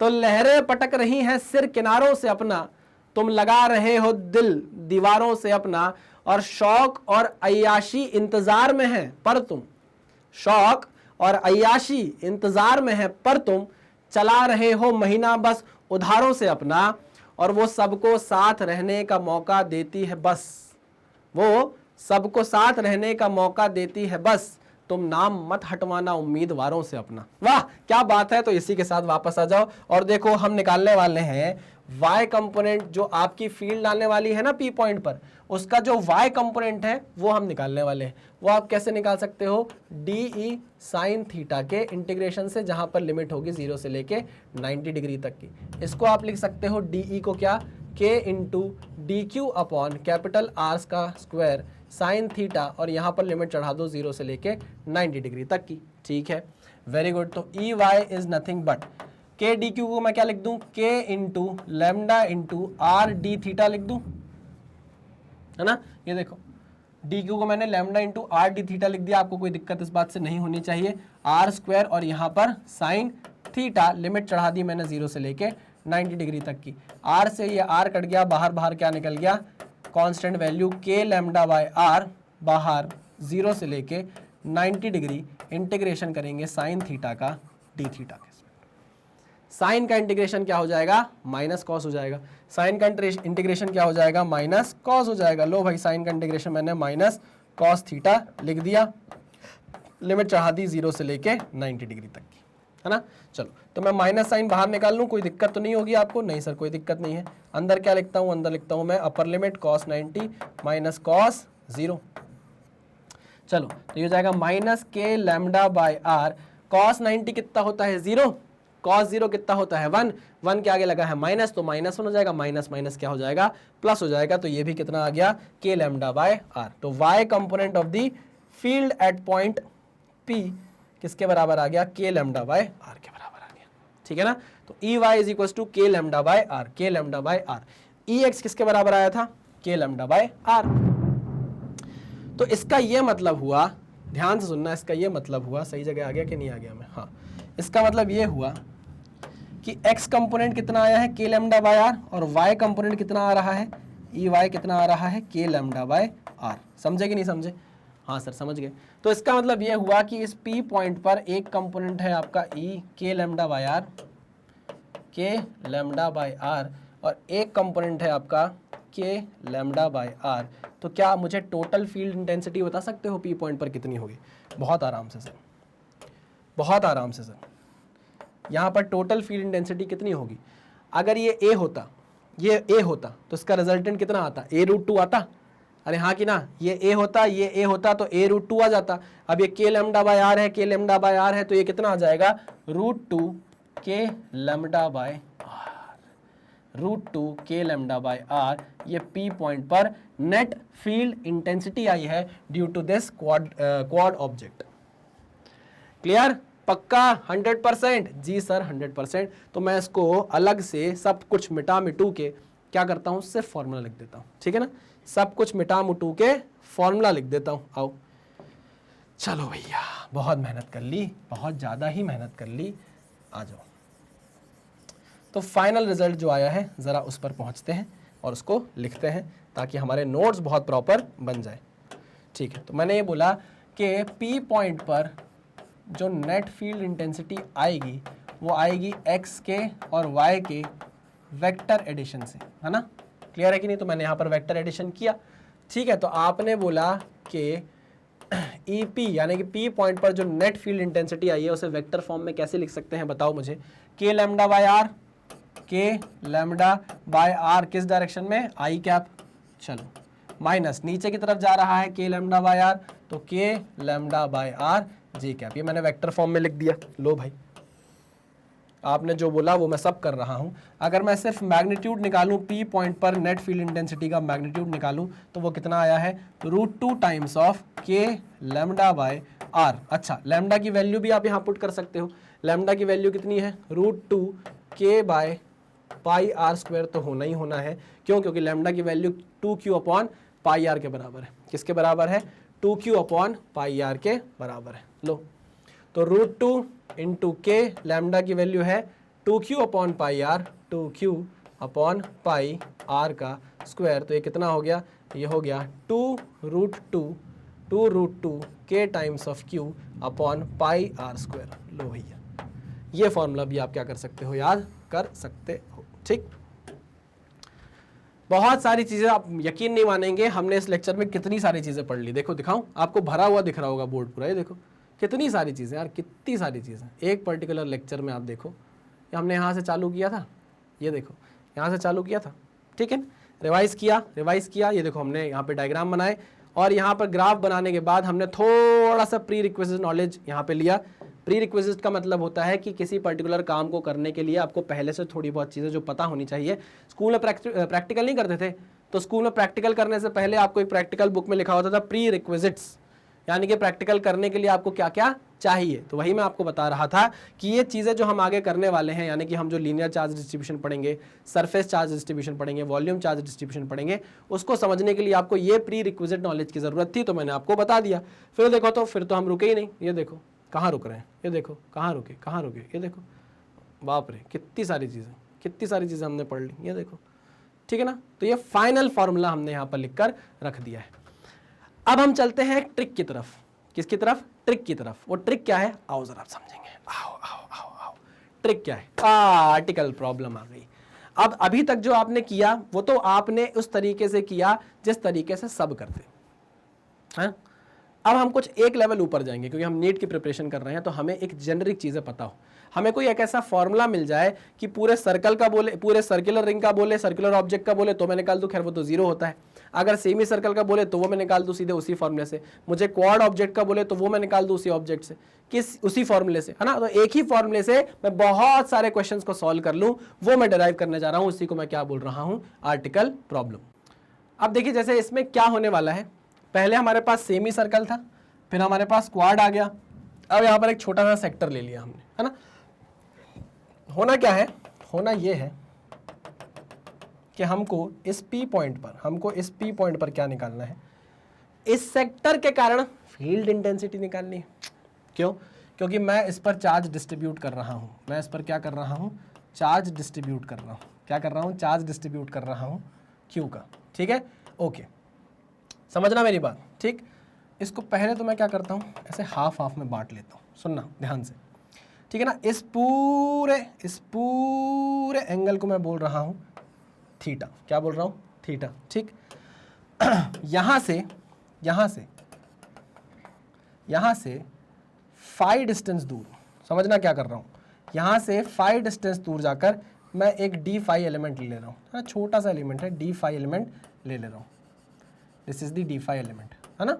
यहाँ पर कितना चार्ज है, डी क्यू, और लेंथ कितनी है, डी एक्स, ऐसा मान लो, ठीक है ना। डी एक्स लेंथ है, चलिए वेरी गुड। रेडियस है कैपिटल आर, जो हम करते आए हैं वही कर रहे हैं। ओके, मैंने ये बोला कि यार इस डी क्यू चार्ज के कारण, जो कि ये पॉइंट चार्ज है, इसके कारण इस पॉइंट पर क्या फील्ड इंटेंसिटी आएगी, आपने बोला डीई फील्ड इंटेंसिटी आएगी। ये सब बाहर की तरफ क्यों है? ये सब बाहर की तरफ इसलिए है क्योंकि ये पॉजिटिव चार्ज है, नेगेटिव होता तो अंदर की तरफ हो जाती, ठीक है ना। बाहर की तरफ इसलिए क्योंकि ये पॉजिटिव है, नेगेटिव होती तो अंदर की तरफ ये डायरेक्शन हो जाती। अब क्या होगा, इस एलिमेंट के कारण यहां पर आया डीई फील्ड इंटेंसिटी, छोटी सी फील्ड इंटेंसिटी, इसका एक कंपोनेंट ये हो जाएगा, एक कंपोनेंट ये हो जाएगा। मानते हो कि नहीं मानते? हाँ सर बिल्कुल मानते हैं, 100%। हाँ सर 100%। अच्छा ये है ना, तो ये भी कितना हो जाएगा, ये कितना हो जाएगा, फाई हो जाएगा। समझे कि नहीं समझे? हाँ सर समझ गए। अरे भाई ये लाइन, ठीक है ना, फाई, ये फाई, ठीक है। तो इसका एक कंपोनेंट आ गया इधर डीई कॉस फाई, एक कंपोनेंट आ गया इधर डीई साइन फाई। समझे कि नहीं समझे? हाँ सर समझ गए। ये है डीई कॉस फाई, ये है डीई साइन फाई। एक नंबर, शानदार। लेकिन मेरे दिमाग में ना पुराने कुछ ख्यालात दौड़ने लगे। वो क्या थे? वो ये थे कि अगर मैं इसका एक सिमेट्रिक एलिमेंट यहाँ कंसिडर अगर करता हूँ, एक इसका सिमेट्रिक एलिमेंट यहाँ कंसिडर करता हूँ, तो इसके कारण भी जो फील्ड इंटेंसिटी आएगी वो ये आएगी। देखो इसके कारण जो फील्ड इंटेंसिटी आएगी, क्या वो ये आएगी? हाँ सर बिल्कुल आएगी, यही आएगी। इसके भी दो कंपोनेंट बनेंगे, देखो एक कंपोनेंट बनेगा ये, एक कंपोनेंट बनेगा ये, ठीक है ना। यहाँ क्या आ जाएगा, डी ई कॉस फाई वापस, और यहाँ क्या आ जाएगा, डी ई साइन फाई वापस। समझ रहे हो कि नहीं? ये भी क्या हो जाएगा, फाई। अरे हाँ कि ना? हाँ। अब आप ये देखो कि जितने एलिमेंट आप कंसिडर करते हो उसके कहाँ जो यहाँ पर फील्ड आएंगी, सबके एक्स और वाई कंपोनेंट होंगे। अब आप देखो सबके एक्स कंपोनेंट क्या करेंगे, एक दूसरे को कैंसिल आउट करेंगे। सेम वही पुरानी कहानी। इसका मतलब ये है कि इस P पॉइंट पर जब आप फील्ड इंटेंसिटी निकालोगे तो वो EX प्लस EY के कारण आएगी, है ना, जिसमें से EX तो जीरो ही होना है। क्यों? क्योंकि x कंपोनेंट सारे एलिमेंट के द्वारा बनाए गए जो होंगे वो एक दूसरे को कैंसिल आउट कर देंगे। हर एलिमेंट जो फील्ड यहां पर दे रहा है, फील्ड इंटेंसिटी, उसका जो x कंपोनेंट बन रहा है वो उसी के सिमेट्रिक दूसरे एलिमेंट के x कंपोनेंट से क्या हो जा रहा है, कैंसिल आउट हो जा रहा है। तो x component of the field intensity तो एग्जिस्ट करेगा ही नहीं। ओके, सिंपल सी बात हो गई। तो EP जो होगा वो सिर्फ और सिर्फ EY के कारण आएगा। क्लियर? अच्छा, y कंपोनेंट के कारण आएगा। इसका मतलब ये है कि y कंपोनेंट क्या होगा, वो होगा इंटीग्रेशन ऑफ y कंपोनेंट में देखो कौन सा कंपोनेंट आ रहा है, cos phi d cos phi d cos phi d cos phi, तो आप यहां लिख सकते हो it is the integration of de cos phi। लेकिन phi की लिमिट क्या रखोगे, phi की लिमिट क्या रखोगे, phi की लिमिट रखेंगे हम यहां से लेके यहां तक, है ना, हमारा चार्ज यहां से चालू हो रहा है यहां तक जा रहा है, ठीक है ना। तो यहां पर phi की वैल्यू क्या होगी, यहां पर phi की वैल्यू क्या होगी, देखो ये है θ/2 माइनस में इस साइड, और ये है यहां से θ/2 पॉजिटिव में, ठीक है ना। सेंटर से इधर -θ/2, सेंटर से इधर +θ/2, तो -θ/2 से +θ/2 क्या आ जाएगी, हमारी लिमिट आ जाएगी, -θ/2 से +θ/2 हमारी लिमिट आ जाएगी, ठीक है। Okay, very good.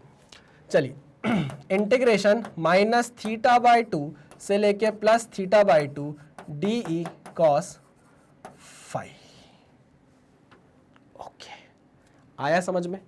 अब आप रुकोगे नहीं, अब तो आपको पता है क्या करना है, अब आपको पता है क्या करना है। आपको ये बात बहुत अच्छे से क्लियर है कि लैम्डा क्या होता है। लैम्डा पूरे की पूरे इस लेंथ में क्या है, फैला हुआ है। ये लेंथ कितनी है बता सकते हो, ये लेंथ कितनी है बता सकते हो, मुझे कोई बता दे तो मजा आ जाए। अगर ये रेडियस r है, r इंटू थीटा कर दूंगा मैं, तो ये एक पूरा का पूरा लेंथ नहीं बन जाएगा, बताओ मुझे, r इंटू थीटा कर दूंगा तो। हाँ सर, बिल्कुल सही कह रहे हैं आप। तो lambda is nothing but q upon r into theta. ये थीटा किस में है, ये थीटा किस में है, ये थीटा रेडियन में है, याद रखिएगा, ये थीटा किस में है, रेडियन में है। चलो आ जाओ, तो e y is nothing but equal to d e को आप क्या लिख सकते हो, k into d q upon capital R square, यही तो होगा। इस डी क्यू के कारण यहां पर क्या फील्ड इंटेंसिटी बनेगी, डी ई क्या बनेगा, k into d q upon capital R का स्क्वायर, साथ में क्या है cos phi, और लिमिट चढ़ जाएगी -θ/2 से कहां तक, θ/2 तक। अब आप डी क्यू को क्या लिख सकते हैं, D q is nothing but D q upon D x, lambda is nothing but D q upon D x. D x की वैल्यू क्या होगी मुझे बताओ, इस डी एक्स की वैल्यू क्या होगी बताओ मुझे, इस डी एक्स की वैल्यू क्या, डी एक्स की वैल्यू क्या होने वाली है, r इंटू डी फाई होने वाली है। हाँ सर, तो हम लिख सकते हैं, ध्यान से देखना, D q is lambda into d x, ठीक है। इस डी एक्स की वैल्यू क्या होने वाली है, आपने बोला r इंटू डी फाई, ठीक है ना, r इंटू डी फाई। कोई दिक्कत परेशानी नहीं सर, कोई परेशानी नहीं है, तो आपके पास डी क्यू की वैल्यू आ गई है, पक्का। हाँ सर पक्का। चलो आगे बढ़ते हैं, इसको मैं सॉल्व करता हूँ। E y is equals to integration -θ/2 से +θ/2 k times of d q की वैल्यू क्या आ गई है, लैम्डा r डी फाई, क्या आ गई है, lambda r d phi divided by r square into cos phi. आ गया कॉस फाई, डी फाई के साथ इंटीग्रेट हो सकता है। चलो r से ये गया, इसको कॉपी कर लेता हूँ। अरे कॉपी हो जा मेरे भाई, चलो इसको मिटा दो, जो काम की चीज़ है वो रख लो, बाकी चीज़ें मिटा दो, लहरा दो लहरा दो, हर का परचम लहरा दो लहरा दो लहरा दो। एक सेकंड बेटा, बस डायग्राम बना दूं ज़रा अच्छे से। अरे यार, मैंने वो चीज़ तो मिटा ही दी बेटा, मैंने वो चीज़ तो मिटा ही दी। ये देखो जो हमको लिख कर रखनी है ना, ई वाई कितना आ रहा है, E y is nothing but -θ/2 से θ/2 तक k into lambda into cos phi d phi divide by r, ठीक है ना। ओके, अब मैं बाकी चीज़ें हटा देता हूँ। अब मैं यहाँ से इंटीग्रेशन आराम से करता जाऊँगा, धीरे धीरे धीरे धीरे, मुझे कोई दिक्कत नहीं होगी। आइए इसको ज़रा मैं ब्लैक कर देता हूँ। चलो आओ, इंटीग्रेशन आगे बढ़ाते हैं। Is equals to k lambda बाहर निकाल लो, के लैम्डा बाहर निकल गया, आर बाहर निकल गया, इंटीग्रेशन -θ/2 से θ/2 तक, तो ये क्या हो गया, cos phi d phi, integrate करो, कॉस फाई का integration sine phi, cos phi का इंटीग्रेशन साइन फाई, तो k lambda by r integration cos phi का इंटीग्रेशन क्या हो जाएगा, साइन फाई, ठीक, साइन फाई, और लिमिट चढ़ जाएगी -θ/2 से θ/2 तक। चलो आगे बढ़ते हैं, k lambda by r bracket में, sine five by two, sine theta by two, sorry अब हम लिमिट चढ़ाते हैं, sine theta by two minus of sine minus theta by two, ठीक है ना। Sine minus theta by two किसके बराबर हो जाएगा, minus of sine theta by two के बराबर, ठीक है। तो ये कितना हो गया, k lambda by are bracket में sign theta by two minus minus plus, तो ये हो जाएगा 2 times of sine theta by to. सही कहा क्या मैंने, हाँ सर बिल्कुल सही कहा। इस 2 को बाहर निकाल दो तो 2 k lambda by r into sine theta by two आपका फॉर्मूला बन जाएगा। बस इसी का तो इंतजार था बेसब्री से, इसी चीज का तो बेसब्री से इंतजार था भाई कि हमको एक ऐसा फॉर्मूला मिल जाए, हाँ कोई ऐसा फॉर्मूला मिल जाए जिसको मैं रखूं सामने अपने और जो वैल्यू बोलो थीटा की वो पुट कर दूं और मेरा आंसर आ जाए। देखो तो फॉर्मूला हमारे पास आ गया है, field intensity at point P is nothing but 2 times of K into lambda divide by R into sine theta by to. अब आप ध्यान से देखिएगा थीटा कौन सा एंगल था, थीटा ये एंगल था, आपने जो ये बनाया था ये जो एंगल था ये थीटा था। समझे कि नहीं समझे, हाँ सर समझ गए, okay very good very good very good very good. इसको मैं डाल देता हूँ किसमें, सोन पापड़ी के डब्बे में, क्योंकि यही एक चीज़ थी, यही वो वरदान है जो हमको प्राप्त हुआ है। This is the generic case, this is the generalised formula, this is the generalised formula, generalised formula यानी कि अगर हमसे बात करता सेमी सर्कुलर ऑब्जेक्ट की या सेमी सर्कुलर रिंग की बात कर रहा था, चलो जब हमसे वो सेमी सर्कुलर रिंग की बात कर रहा था, सेमी सर्कुलर रिंग की बात कर रहा था, तो मुझे बताओ सेमी सर्कुलर रिंग में थीटा की वैल्यू क्या हो जाएगी। अगर मुझे इसको सेमी सर्कल बनाना है तो थीटा की वैल्यू बताओ क्या हो जाएगी, थीटा की वैल्यू क्या हो जाएगी, पूरी 180 हो जाएगी। थीटा पूरा 180 नहीं हो जाएगा, हाँ सर सेमी सर्कल बनाने के लिए थीटा की वैल्यू क्या होनी पड़ेगी, 180 होनी पड़ेगी। तो थीटा की वैल्यू मैंने 180 ले ली, फॉर्मूले में पुट कर दी, तो E at point P due to this circular semi circular object, इस P पॉइंट पर इस सेमी सर्कुलर ऑब्जेक्ट के कारण कितनी फील्ड इंटेंसिटी होगी, तो is equals to 2 times of K lambda by R sine theta by two. थीटा की वैल्यू 180 थी, 180 बाई 2 90 हो गया, साइन 90 क्या हो जाता है, 1 हो जाता है। तो आप खुद देखो सेमी सर्कुलर केस के लिए हमने क्या निकाला था formula, low 2 K lambda by R था, 2 times of K lambda by R था, वही तो आपने निकाला, ये लो 2 times of K lambda by R, 2 times of K lambda by R। अगर हम क्वाड ऑब्जेक्ट की बात करें, अगर क्वाड ऑब्जेक्ट की बात करें, किसकी, क्वाड ऑब्जेक्ट की बात करें, क्वाड ऑब्जेक्ट की बात करें तो उसके लिए थीटा की वैल्यू कितनी हो जाएगी, थीटा की वैल्यू 90 डिग्री हो जाएगी। अगर मुझे इसको क्वाड ऑब्जेक्ट में बदलना है तो मुझे थीटा की वैल्यू क्या करनी पड़ेगी, 90 करनी पड़ेगी। समझे कि नहीं समझे, हाँ सर समझ गया। तो लो भैया फॉर्मूले में पुट करो, 90 डिवाइड बाई 2 45 साइन 45 इज 1/√2, तो ईपी की वैल्यू कितनी आ गई, 2 times of K lambda by R sine 45 कितना हो जाएगा, 1/√2। √2 ऊपर मल्टीप्लाई किया, √2 नीचे मल्टीप्लाई किया, √2 2 कट गया, कितना आ गया, √2 K lambda by R, √2 K lambda by R। समझ गए कि नहीं समझे। अब देखो ना यार, यही आंसर आपका पहले भी आया होगा, कहाँ गया अपना क्वाड ऑब्जेक्ट, कहाँ गया, ये लो √2 K लैम्डा बाय, हो गया भैया, बना लिया हमने एक ऐसा फॉर्मूला जनरलाइज केस का कि अब हमको कोई भी थीटा की वैल्यू दे दो, हम उसके लिए आपको इलेक्ट्रिक फील्ड इंटेंसिटी की वैल्यू निकाल कर दे देंगे। जैसे अगर मैं आपसे एक क्वेश्चन पूछूं, आओ मेरे दिमाग में एक क्वेश्चन आया, लो ये एक सेक्टर है, ठीक है ना, जो इस पॉइंट पर 60 डिग्री का एंगल क्या कर रहा है, सबटेंड कर रहा है, ठीक है ना, 60 डिग्री का एंगल क्या कर रहा है, सबटेंड कर रहा है। तो थीटा की वैल्यू कितनी आ गई है, 60 डिग्री आ गई है ना।